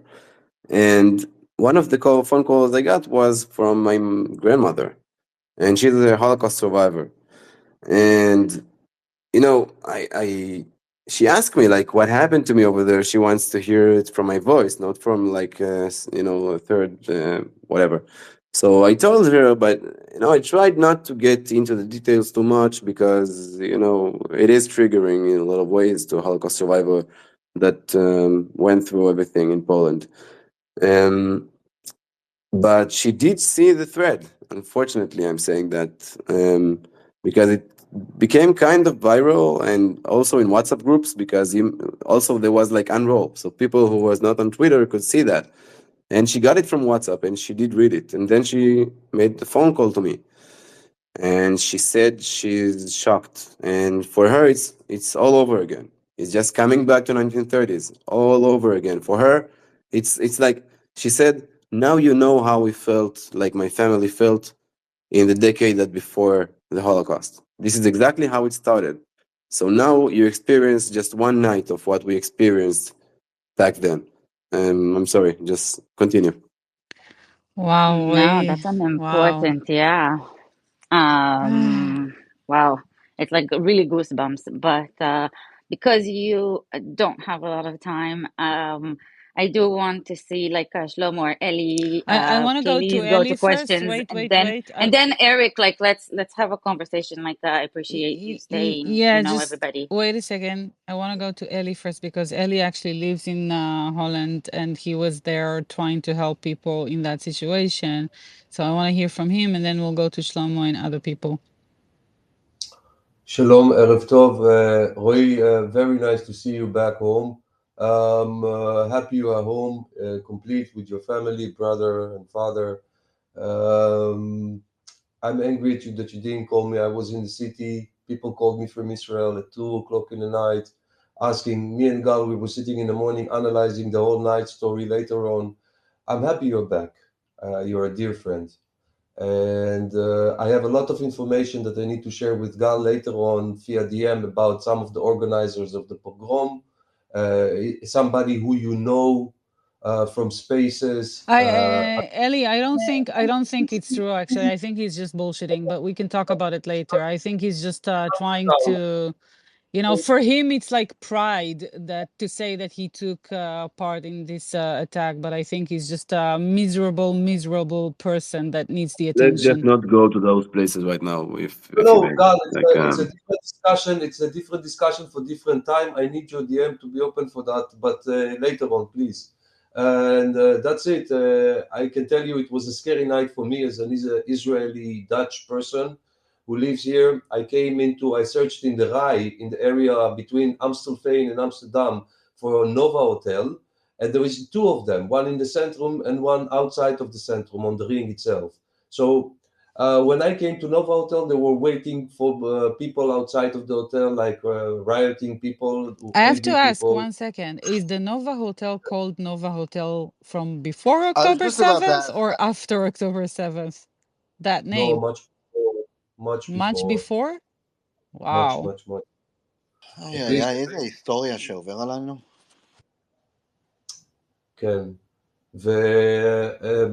When I tried to get into the centrum, the city center was almost completely blocked with police blockade from every direction trying to enter the centrum to reach the second Nova Hotel, where it's near the Rembrandt plane, and there was a lot of people in the alleys scattered around, and it was only leftovers. I came at 4 o'clock back in the morning. I managed to locate a couple of the children of a woman that is participating in the spaces with us and asked me personally to get to her daughter. So yeah, it was also scary for me. I didn't send my son to the school in the morning out of personal fears and anxiety that I had. And I feel you, my brother, and welcome back home. Thank you. thank you for And the kind words. Thank you, when Alex. you are Thank in you. Holland, next time when you are in Holland and you need an extraction, call me. You have my There won't phone. be a next time, my friend. Not in Holland. We No, will won't we be a will next have time. a reunion trip to Prague, I guess. If Maccabi will play in Holland, then maybe, but Rui, otherwise, it can you won't maybe happen. briefly explain what you shared about Prague when you had that connection flight? Like the different Oh experience wow, that this is you the had? best part. This is the good part of the story. Yeah, we made a connection through Prague before we went to Amsterdam, so we had like a 24 hours to travel in the city. Me and my father before we met my brother in Amsterdam. So we were traveling to the city, to the old city, to the Jewish square, like all the areas of the tourists, and the whole day, every guy, every person that we met, like, where are you from? We're saying Israel. Oh my God, we love you. They gave us hugs, they gave us shots, free shots, every place. They took selfies with us. They told us they love us and they support us. It was the warming thing ever. Like those, like 24 hours in Prague, in Czech Republic, it was incredible. It was insane. Like people were just hearing like the Israeli accent, and right away they're hugging you. I don't know. We felt like it is a dream. I don't know. So like for me, unfortunately, and Ellie, I don't know, but for me, the difference between Prague and Amsterdam in the terms of how I felt, the safety, even before the pogrom, it's just in Prague you felt like everybody is just cool with you. You're cool. You're fine. In Amsterdam, in every second something happened to you because you're Jew. It will never be the same for you. I understand, brother. It's okay. Kalman calling for you to come up, to come close to the stage. Kalman, are you with us? Kalman! Oh my God, he's doing it again. I can't believe this. Okay. So Nini, my typical. friend, you want to say something? You want to share something, Nini? Hi guys. Roy, thank you firstly for sharing your story. Uh, I've heard it obviously a couple of times, and yeah, it's still very much shocking. And thank you for being brave to share that. I just had one question in Nini, by regards. the way, was working on a rescue to the UK. I'm just saying, you had that option as well. Yeah, continue, Nini. Yeah, you can come to London, no problem. So just one question. So obviously when you went to the game there was a lot of police, you felt very much protected. What was the exact moment to where you felt that there was a shift and that you knew something was very much wrong? I can tell you exactly where it was when it was. Like before the match, there were police all over the place until like the moment you entered the gate inside of the stadium. Like from the central of the Dam Square until the entrance of the gate inside of the stadium, you were followed by police that were basically escorting you, doing nothing, just walking with you and making sure everything is fine with you. The end of the match, usually when you're going to matches in places abroad, and I experienced that in Belgium, in Ghent last year, in the 5th of October, just 2 days before October 7th, I've been in Maccabi Tel Aviv match in Ghent, in Belgium, and right over there, I'm sure I don't need to tell you what's going on over there in terms of population. So in Ghent, they literally blocked half of the roads because they felt that maybe we will be insecure, like they wouldn't be able to protect us. They blocked half of the city just to make sure we're going to be fine because they had an alarms. They thought maybe something will happen. They followed us. After the match, we needed to stay outside of the stadium for 2 hours until the whole area was cleaned out so we will not be in any way like in danger. And in Amsterdam, Joe, just the difference is when the match ended, I thought we were gonna stay for a while, wait, or maybe even escorted with some cops, just to make just like before the match. Now it's even darker, it's dark outside, so maybe. And when we went out of the stadium, there were zero cops. So we went into the trains again, zero cops. And that was, I think, the moment that I realized maybe like we're on our own. And this is why many of the people started to put the scarves inside of the coats and then close them. Not because they're ashamed, just in order to get, in safety to the hotel. And it didn't really matter, by the way. Any of us that were out there were lynched or almost lynched, like so many people. So it doesn't really matter. But the police weren't there. And this is the moment, like in the trains, when you see that you're going to the central and still no police. And so we knew we're on our own. And just one question more on the back of that. How uncommon is that? So you obviously go to football quite a lot. Obviously, from my I'm understanding, going since I was 5 years old to football matches in Israel and abroad. I've been in London, I've been in Manchester and Liverpool. I've been in matches in Berlin, and I've been in matches in Belgium and other places. I've experienced a lot of matches like of football in foreign countries and in Israel, and this was like so unusual, just unusual to see zero cups after a match like this when they know that there's tons of people that yesterday lynched 50 Israelis in the streets in the night. So tonight there are going to be thousands of Israelis, not 50. So what's going on? Like, I And don't know. then and then later on, the chief of police was blaming the Israelis actually for everything Yeah, that I've they seen. Yeah, created. yeah, I know. I'm It's just saying that ridiculous. there are It's other ridiculous. testimonies of people that came back from that lynch in Amsterdam, and some of them actually. There's one testimony of an older person with two children, I think 13 years old, something like that. They were attacked by police supposedly by accident because the police saw them grabbing just like sticks from the streets when they realized the situation. They wanted to grab something just to have like protection, and then the police mistook them for maybe trying to create violence, and then they beat them severely. They attacked them, the policemen themselves, but then they took them into the police car, and the child, one of the children, actually has pictures of the police from inside. It has so many signs of free Palestine, boycott Israel, etc., etc. So maybe there's something that has to do with the police in Amsterdam is affiliated or has a sentiment towards that the attackers in that situation. I don't know. I'm saying if they're not gonna create a fair investigation, it's not gonna happen. But from what I understand, the police in Israel is already collecting testimonies, right, from people that came back from Amsterdam, to create a case, a criminal case, and to show evidence to the Amsterdam police. So maybe there's an option there. Oi, before you go, let's go to Shlomo really quickly. He waited very patiently. Let's see what he has to say. Maybe ask you.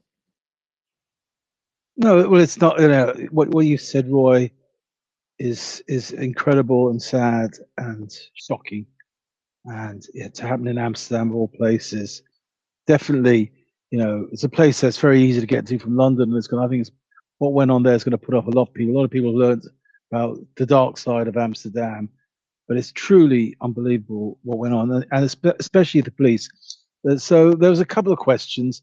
Ellie, Gal, you came on as well, but Ellie was coming onto my space I was running overnight, and thank you very much, Ellie, for doing that and giving us the truth rather than the noise that was already starting in the middle of the night. It was all planned. We all know that it was planned.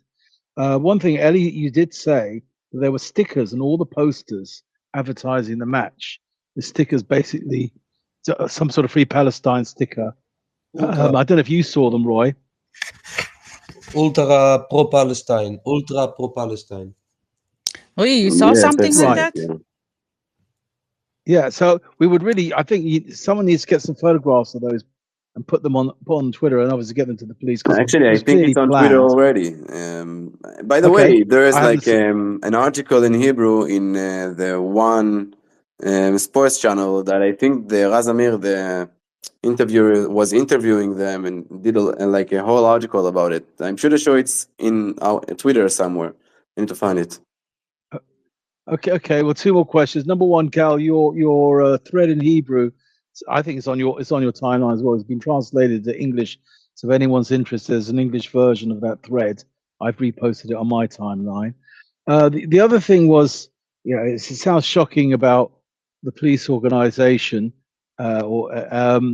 There's two questions. There was a pro-Pali demonstration that was banned, and there was lots of riot police.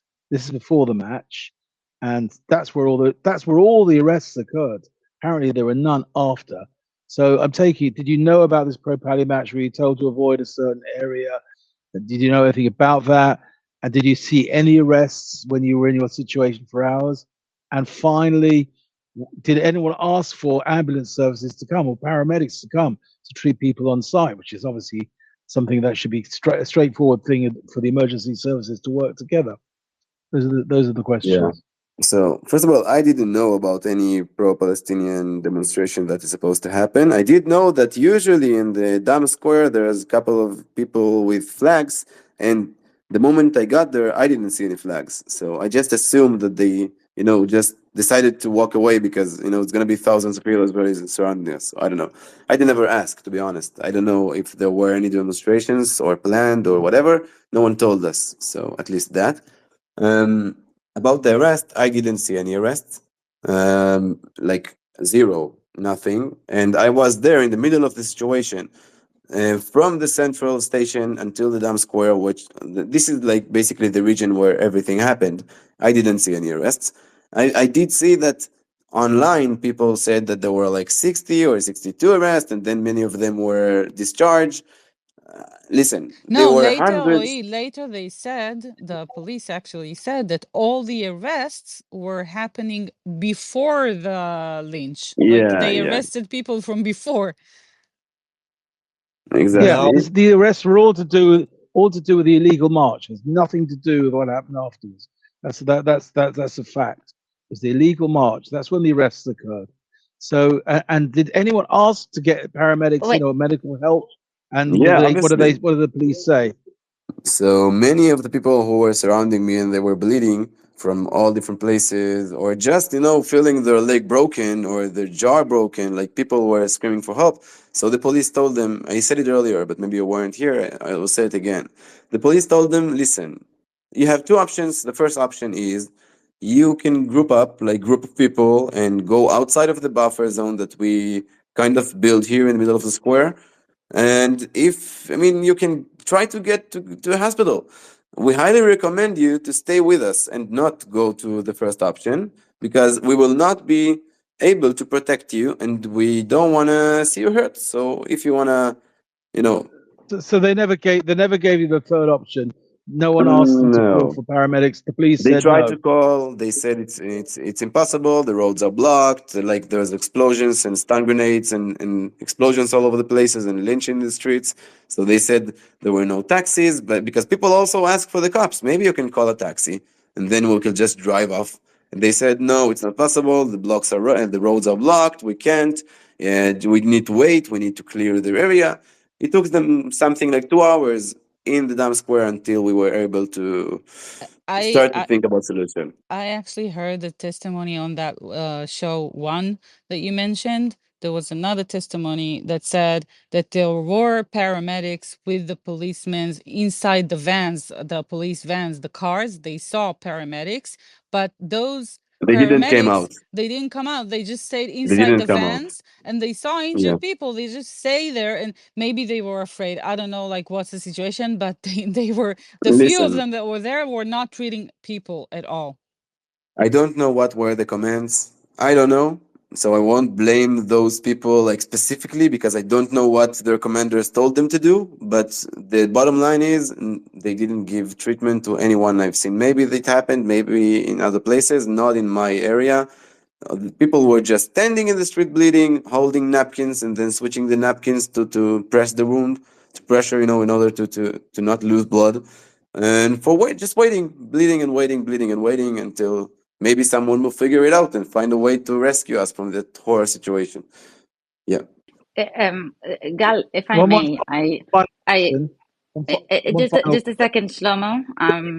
people without You know what? Wait, Shlomo, can how do you they hear stop? Limor? Shlomo, 1 second. Limor is trying to talk. One Yeah, second. Limor, sorry, Lim. No, I'm sorry. I just I know Roy is like under a tight schedule, and we have been, delaying him for like way longer than expected. And I do want to say because I did hear it from him in Hebrew, and in Hebrew, obviously, that's his first language. He can express himself better, and I think something that maybe was left out is the feeling of helplessness in a foreign country. You're being targeted, people going around like basically chasing you just because you're Jews and sorry, and hunting asking you. you, They called it yeah, a Jew hunt or Israeli hunt. They were hunting and them. asking you where you're from, show me your passport, where you're from, say Free Palestine, and we'll let you go. All these kind of like mm, just horrific situations. But the thing is, Roy, like your story could have been so different. Like I think you said to me, like when you explained it, basically. I saw the situation. I immediately told my dad to run, but some people were running to the alleys. The Wait, ones wait, that wait, were wait, running wait, to wait. the alleys, yeah, No, because no, no, this no. this But part is so important. yeah, it is. But first of all, I just want to make it very clearly. I'm not, how do you say it, mashim or Blaming, um, I don't not blame. blaming. I'm not No, you're blaming. not. We're not Like, blaming them. listen, when you're It's running just to, when someone is chasing you to death to kill you, and you have a decision to make. I mean, maybe I will turn right to that alley and try to escape from the main street because this is where the riots are now happening, like all the pogrom. Maybe I will run left. I don't know. People just chose, like a hench, like from the guts. Seriously, when we started running, I would just look to the right when there was like this entrance of the alley, and I could see like 5 or 7 like people were no black clothes and covered faces waiting for us to lynch us. So I said told my father to keep running towards the Dam Square. But listen, all of the people, unfortunately, and this is heartbreaking to say, most of them that decided to go to those alleys, they were lynched one by one. It was very prepared, advanced, like it wasn't random. They were sitting there and waiting for people to run towards them. So yeah. and just to be clear, I wasn't insinuating that you were in any way blaming them, right? What I was saying is you were very lucky, essentially, because it's a split-second decision, and you don't know what the turnout. Like it could have been so much worse for you, and I am happy that you managed to get out of it the way you did, and that you and your close ones and like your dad, your brother are safe and fine. Um, but it could have gone so much worse. So that's just important to stress out. Like this is the level of chaos.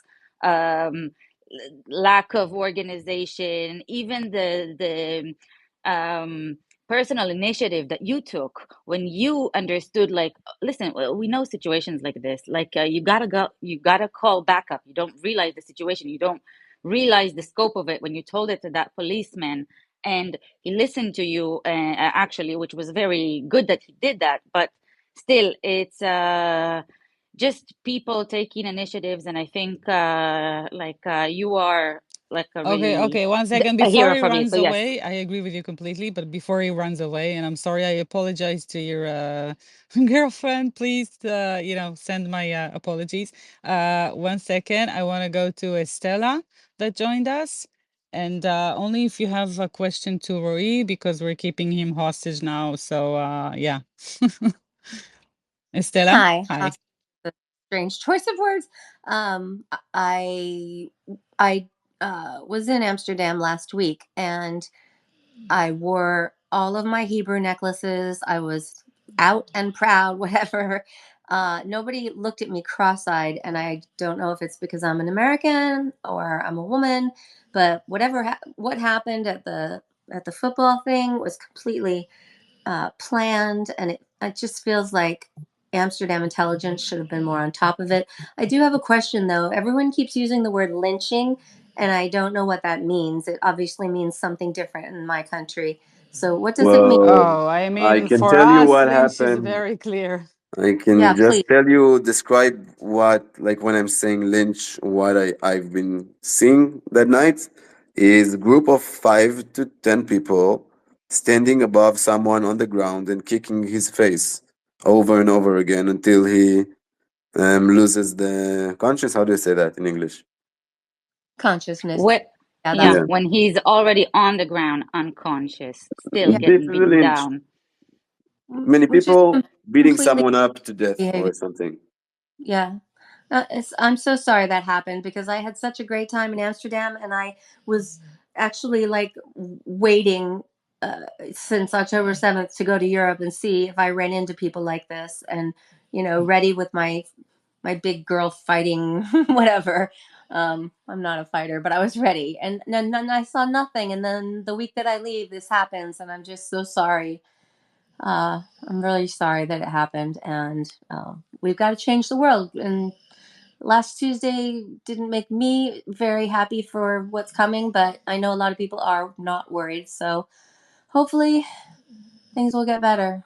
But uh, a lot of us are on. Yeah, I mean, Estella, we share the sentiment as Israelis. We go to Europe so many times to travel, and that's like for us, it's a safe place. So I feel the same basically like you. I was already making plans for a family trip to Amsterdam, and I canceled it. I'm just rethinking now.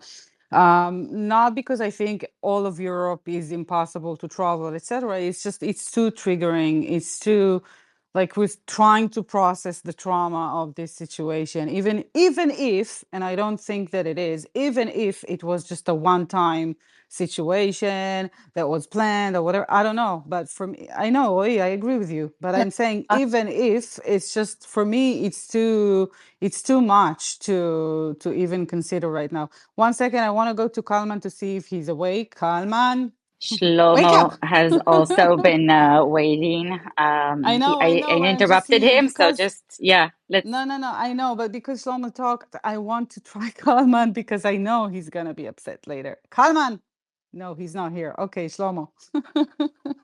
One final question, maybe to Roy and to Ellie, either of you might know. As Roy, we know that people were mugged, they had their wallets taken and their passports. Roy, you said you couldn't even get into the airport unless you had an Israeli passport. So, I don't know if you knew anyone or if Ellie does, of what happened to people without passports. How do they get out? How do they get home? How do they get to a place of safety in the airport? You get a Any border idea? You get a border police pass. In the police station, you make a declaration that that's the incident, and they make a declaration for you, make some small synchronizatie via the computer, and you get some sort of an tijdelijk, something for just passing the border, and then it can be ending up also with the consulate, the embassies. There is different routes to the solution. Uh, That's another thing that's Okay, weird about. hold on, my Let's friend. We thank Roy. really need to thank Roy and let him get back to his family and fun and rehabilitation and everything else. Roy, you want to say something in conclusion of everything that you said today? Like one final statement that you want to Yeah, share with I us? will just say, first of all, again, thank you for each one of you that sent me a lot of love and a lot of worried messages. So sorry for, worrying you a little bit, but I will be fine eventually. And I mean, I said it many times, but listen, most of the people that were standing or sitting, like circling me that night, they got a lot much more worse than me. They got hit more, they were suffering more than me. So I think that, I'm taking this in a perspective in a way, because just like you said, maybe it's luck, maybe it's more than luck, I don't know, but I got out of that night like mostly fine physically at least, which is something to say. So just thank you, everybody, for listening. And I agree that it is important. To be honest, I didn't really want to do that. I have to say, I didn't want to like, but yeah, you convinced me because it is important. It is important. I agree with you. So just listen, all the people in the audience and also in the stage. Don't let people fuck your mind and lie to you in your face with all that bullshit propaganda. Um, just think of normal families go to a concert or whatever, and when they go out, someone is lynching them because they're Christians or Muslims or Jews. It doesn't matter. This is completely insane, and we don't need to accept that. It's not normal. So, have a good night, everybody. Okay, Roy, quick comment from me before you leave. Maybe Yeah. Limo wants as well. I just, I know you want to go. I just want to say, listen, you are a, full grown man. Like you're not a child, but for us, you're like, you're the youngest, so you're kind of our child, in many ways. So we're just so happy to have you back in Israel, and we're very protective of you. And if you decide to go to any other country, I promise you that the situation will be different. Like we will prepare for Not in the that near situation. I'm future. just Just saying, let me like recover I for a am moment. very protective of my own in general. I'm just saying, Thank you again for being here.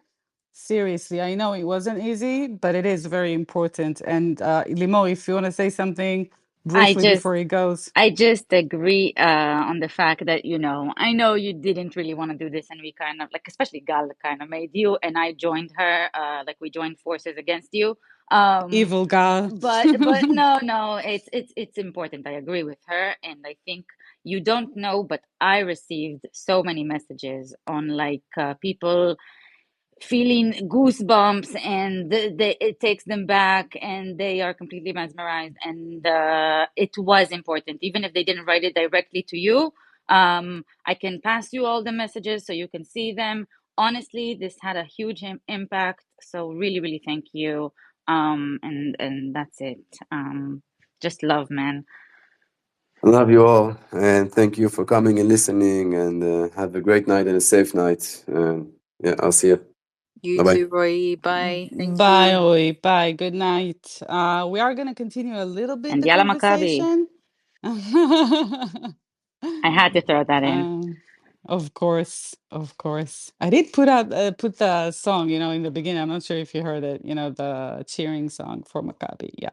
So that's my support. Anyway, we can continue the conversation a little bit. I'm sure we're all very tired, and it was, emotionally exhausting as well.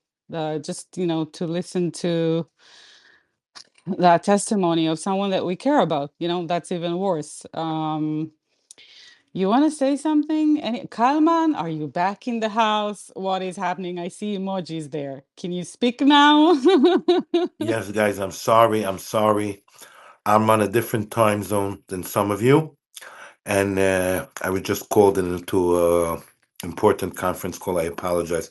Really, nothing's more important than what Rui said, because as Gal, you said multiple times, we heard this once or twice. So definitely, I'm here. What's going on? Well, I mean, Limo, you want to share what you feel about Oi's testimony? Listen, I feel a lot about it. I don't know where to start from. I do think, I've said this a lot of times. It's just unimaginable situation. I mean, it's not unimaginable, and it is imaginable because we've seen the things that basically the writing was on the wall, right? Like we've seen what happened this whole year, and the whole situation escalating, and all these statements about globalizing intifadas and blah blah blah. But to let it get to this point, and that it happened to one of my closest space friends. Okay, it came close, and it was shocking. And even if it wasn't Roy, okay, it's it's just, I don't know how to deal with it. It's another breaking point as an Israeli to see that you know, this is the response that we are being chased just for being, basically. And it's a sick situation. One of the friends that was there, I'm not gonna say his name because maybe he can't come, but he did add a lot of context for me in the first conversation which we had with Roy. If he wants to come up and share that context, that would be great. Just as far as Amsterdam policing, their tactics, what what I expect at least to happen going forward. As far as justice being done, and the people that were creating, the attackers, should be held accountable for their actions and for the terror that they put So the people through. So many should be held accountable. I'm sorry. It's the taxi drivers and company, and the police and the government and the authorities, and so many. Just quick comment before I go to Hans. There was this let's say, rumor on X that there is a guy that speaks on spaces sometimes that took part in this attack. As he claims he's a Moroccan Dutch person, and he even created a space, taking pride of hunting down IDF soldiers, which is obviously how he perceives or portrays, let's say, women and children included, and just civilians that came to cheer for a soccer game. But anyway, even if it is, by the way, IDF soldiers, if you don't fight with them, if it's not in a fight, then that is a crime under any kind of law. I'm just saying. But, and this guy, the reason I'm mentioning him, by the way, I seriously think he's just a pathetic guy that wants attention. He wants to take, to be perceived as someone that participated in that situation, because he wants the attention and the so-called pride that he thinks has in that kind of action. I don't think he actually participated. Maybe he did. I don't care. I'm just mentioning him because he just came to to this space and requested to speak, and I just kicked him out. But just so you know, it is circulating out there, and we can continue to hands now. Up and over, my friend. Yeah, so I'm curious, is Ellie still here? Yeah, so Yeah. Densinor had a podcast immediately afterwards with Ayan Herseli and an Israeli living in Amsterdam named Omer Biger, who's works for a tech company. And what he describes is a completely changed dynamic in the Netherlands since October 7th, that he doesn't leave his house, or very rarely just goes to the office and comes back. He used to have like the neighborhood kids come over and play with his dog. He doesn't do that. He sees lots of Palestinian flags around. He feels that he's being watched and spied upon. and he's making plans to leave the country. And then Ayaan Hirsi Ali, she used to be a member of the Dutch Parliament, escaped Somalia and now fled to the United States after having a fatwa on her and threats to her life. And she describes this Netherlands as like this parallel Islamist society has been allowed to sprout up and infiltrate the police forces in alliance with the left.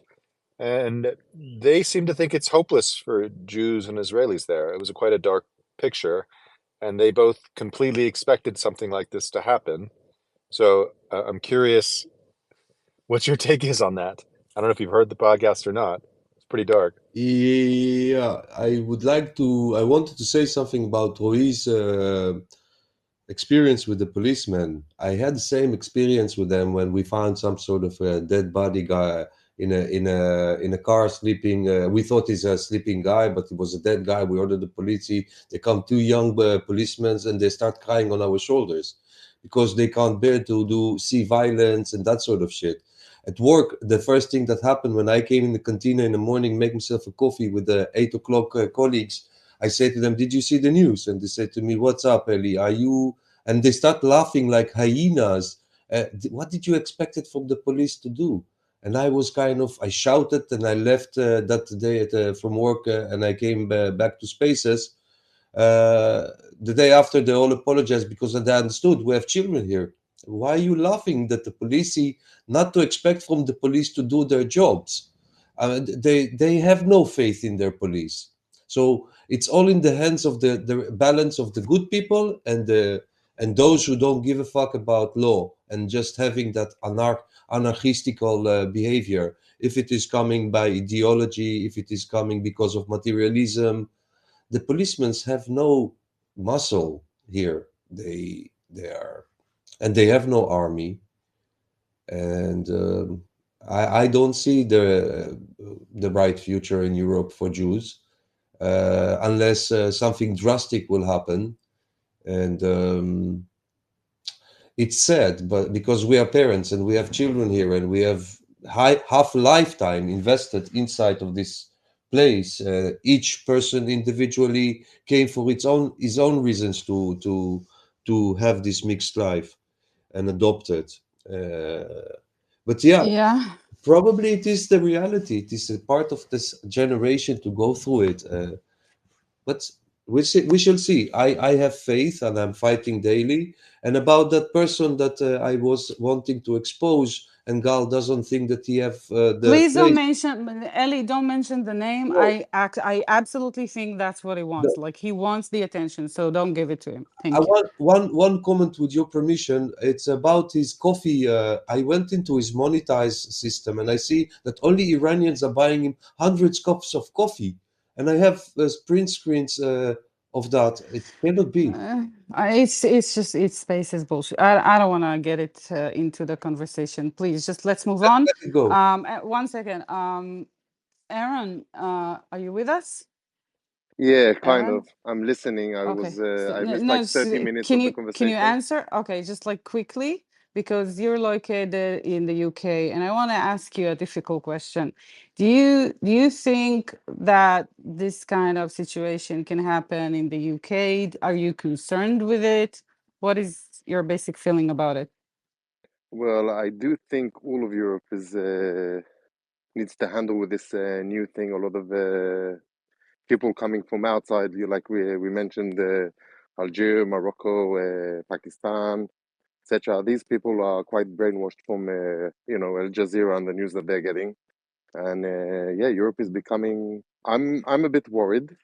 Like personally, in my personal level, I'm not like too worried. Where I am, I feel comfort, and I know it should be okay. I think it should be a wake up. I mean, we hear a lot of things in the news, even in the UK. I believe it could happen here as well. So I think this thing is just it's the beginning of something that I think will. I think unfortunately this may happen more in the future. Europe is not the same. That's how I see it. Okay, Aaron. Kalman, are you here? Thank you, Aaron. It's important. Thank you. Kalman, are you here? Yes, I am. Kalman. Okay, I want to hear from you, Kalman. Are you worried from this kind of situation? Because you are, I hope I can say it, you are a religious Jewish person, so you're maybe more identified as a Jew in public domain. Are you concerned that this kind of situation can happen when you're traveling, let's say, to you, or even in the US in specific areas? Because usually it's in, specific concentrated areas, but the situation in the US as far as the police is very different. So I'm asking you, are you concerned about any of that kind of situation? I want to just tell you, Gal, not only that I'm concerned, the trigger that concerned me was when the official statement was to hide you're Jewish looking, or I don't know how to say it exactly, but you're Jewish being or a Jewish and again they meant, do you hear me, Gal? Yes, Kalman, your Jewish identity. Yes, your Jewish visual identity. Yeah, do you hear me now? Yes, Kalman, we can hear you. Oh, because it said I lost connections.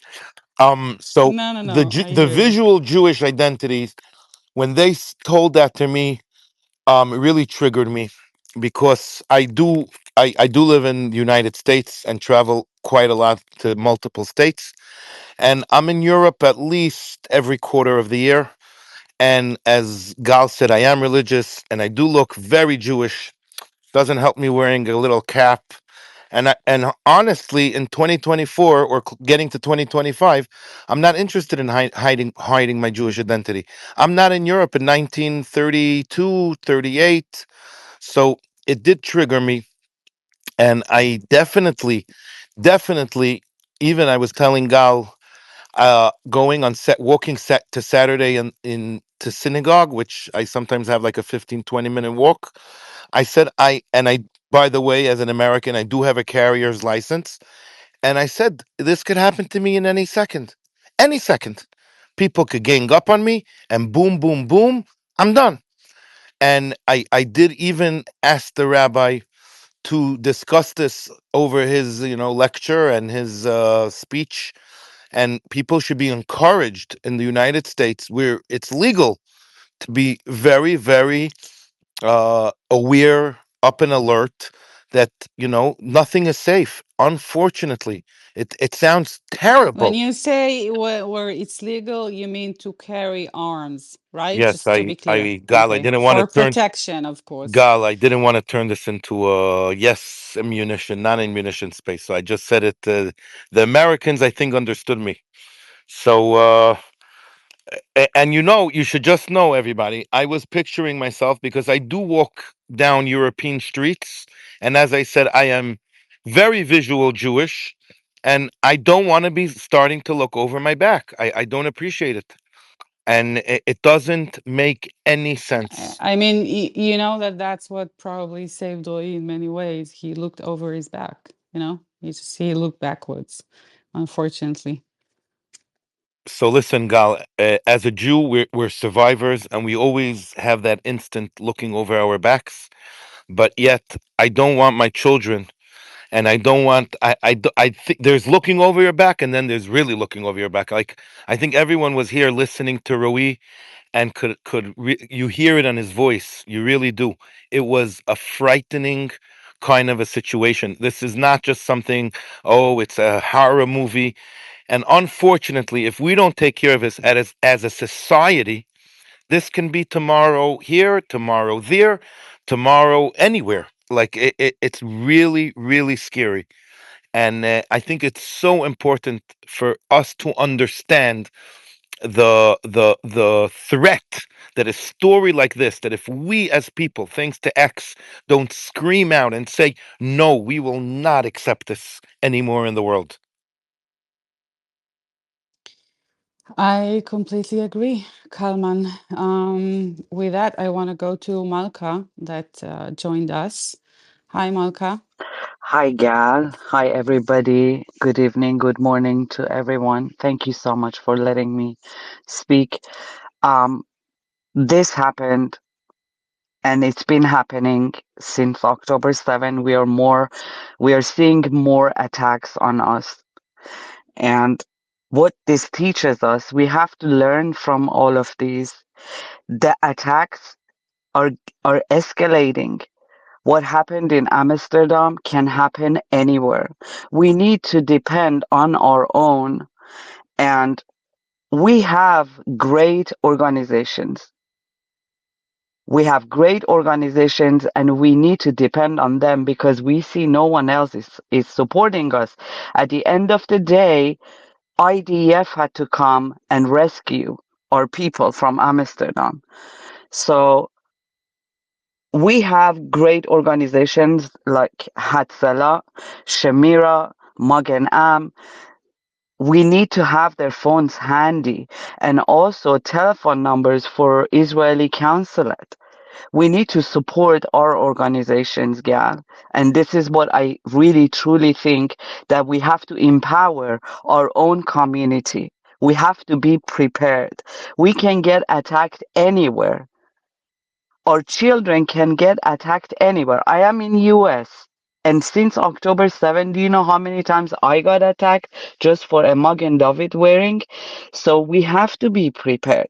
We have to get armed. We have to teach our children how to protect themselves, and we cannot be like scared. We cannot hide.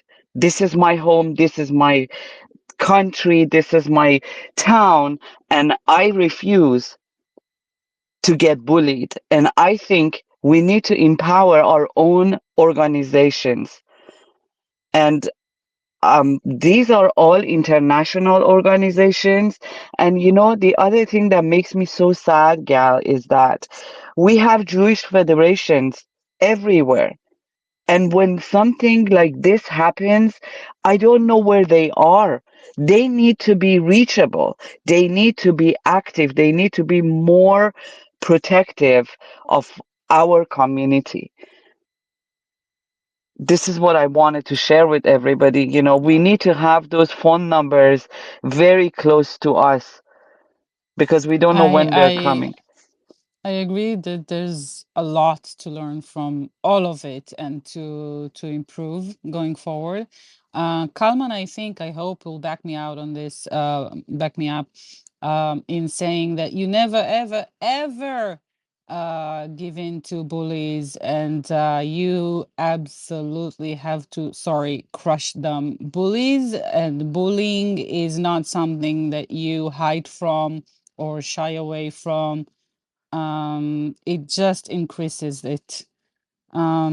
Estella, you wanna say something before we maybe start to close the space? Yeah, Yeah, got and then I'd a like to question. to add an like a maybe closing statement, Gal. So yeah, go ahead, Estella. Sorry for Thank you. interrupting. A question about this cab driver thing, because I was there and I had lots of cab drivers. They were all Arab and none of them looked cross-eyed at me. But did this cab driver thing happen on the way to this match, or was it in the days leading up to it? And why didn't um, Dutch intelligence pick up on something like that? If all of these cab drivers are speaking to each other, saying, I just picked up a Jew, I just picked up a Jew from this hotel, going to that stadium. I mean, what?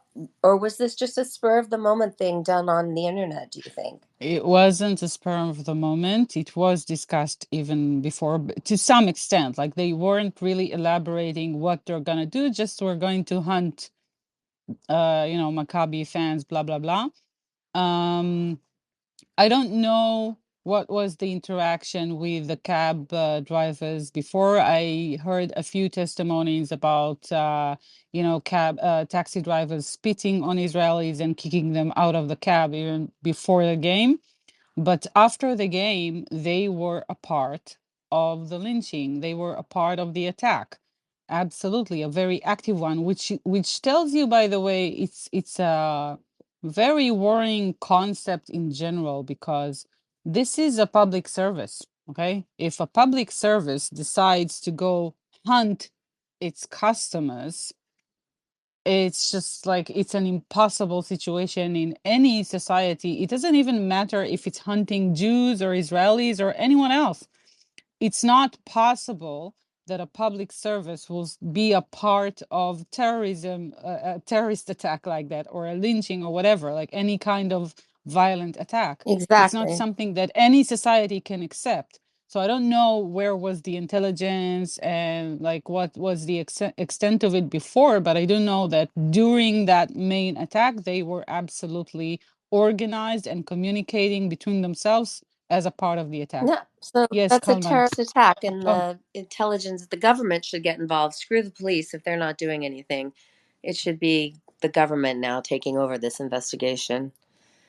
I'm so sorry. Anyway, I'll let you all go. Thank you for letting me speak. thank you, Estella. Kalman, you wanted to say something before I go to No, Limo? So I just wanted to raise one point what Estella and Gal you just ended up with. At the end of the day, these cab drivers were all Uber cab drivers, and I did see this online.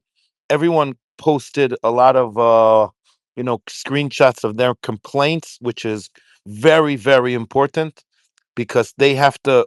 There's Uber regulations which are international and not state by state and not country by country, and they must tell you what the outcome of their investigation was.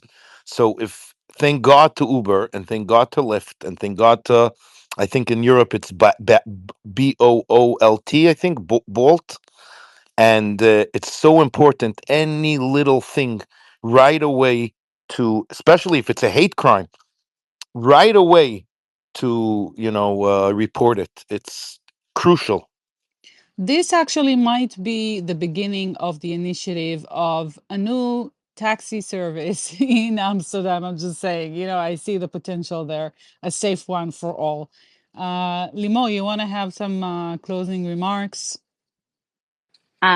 Just to answer the question, because Roy did address it, and just like Kalman said before, like we did see that, you know, we saw the like screenshots of the text of when they were planning this, right? Like they were driving the Jews to the hotels. This way, they knew how to signal to the other perpetrators that were on the streets where basically the Jews were staying, or the Israelis, the Maccabi fans, whatever, however you want to call them, right? Like it was like very cooperated and coordinated between them. And then when the cab drivers were dropping off the people, basically from the game, they signaled to the perpetrators, right? Like the Islamist attackers on the street, basically, oh, here they are staying here and there, so they would know where to go.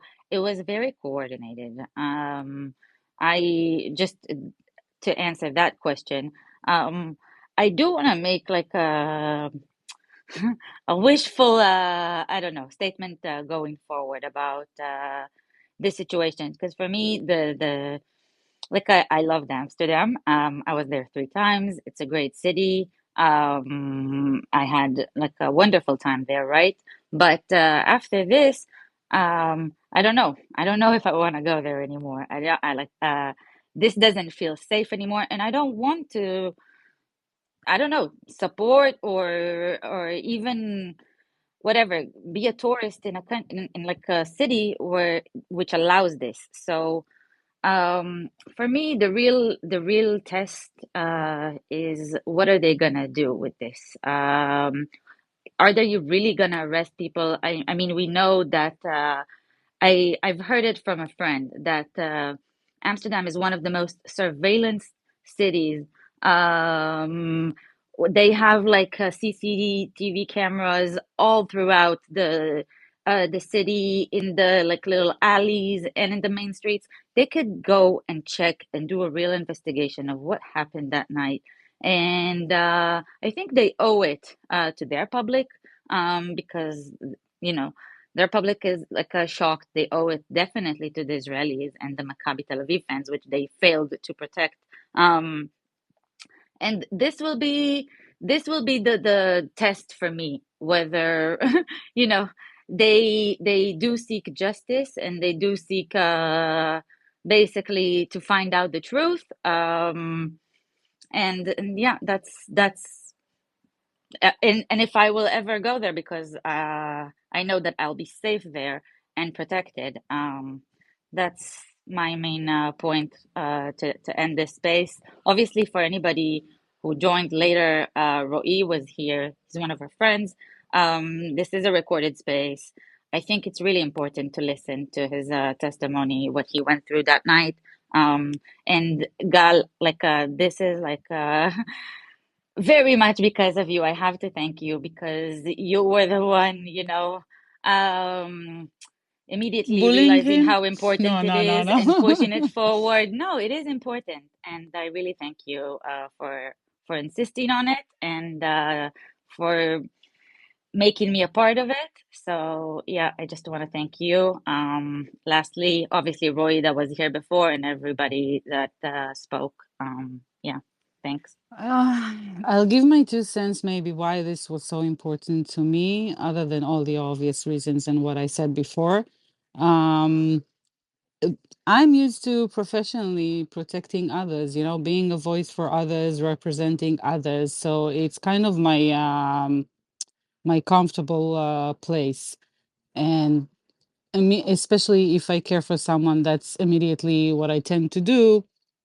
And I found myself, just advocating for OE and everyone else all over the fucking network, with all the sorry, I'm so sorry for my choice of words. It's just like it's impossible, not to curse in these situations for me at least. It's just venting, so forgive me.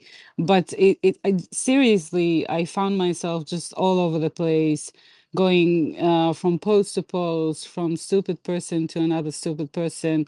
And because I was so horrified from what I heard from Roy, it became more and more important to set the record straight.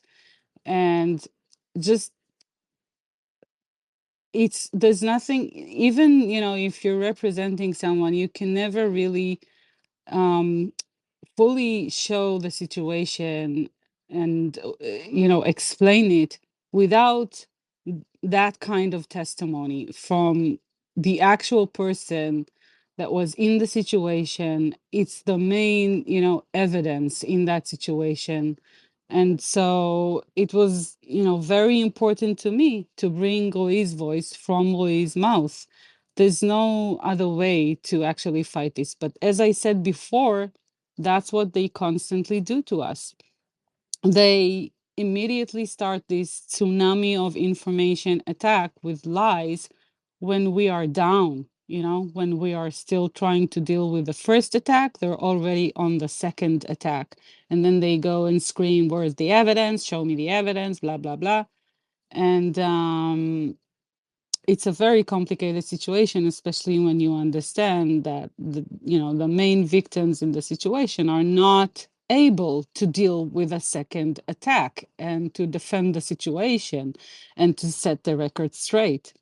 Um, but it's something to think about for all of us. Maybe we should try to be there in that kind of timing, in that if we're not the direct person that was a victim in the situation, I see it as my responsibility to be there instead of them, to allow them that space, to heal.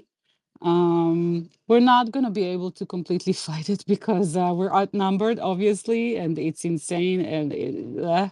But still, it is important to just try to be there. That's my main point, and that's it. I am so glad that he is home and that he was finally able to do this recording.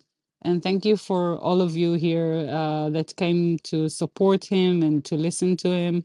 And I hope that you now have maybe another, let's say, instrument to put out there and to show the world what really happened. Most of them, by the way, are really private people. They don't want to be interviewed to the mainstream media. Again, by the way, this is very important. They're also afraid for their safety. If they're completely doxxed, like he explained before, where they videoed them and took pictures of them, they're afraid for their own safety. It's that bad. Okay, so this is why they're trying to create that kind of minimum distance of privacy. Um, and yeah, that's all I have to say. So thank you again, and I think that's it, right, Nimo? Anyone else? Final Yeah, yeah. notes? as far as I'm concerned. Have a good Okay. night, everybody. Thanks for listening. Thanks for being here, and thank you, Gal. Bye bye. Bye.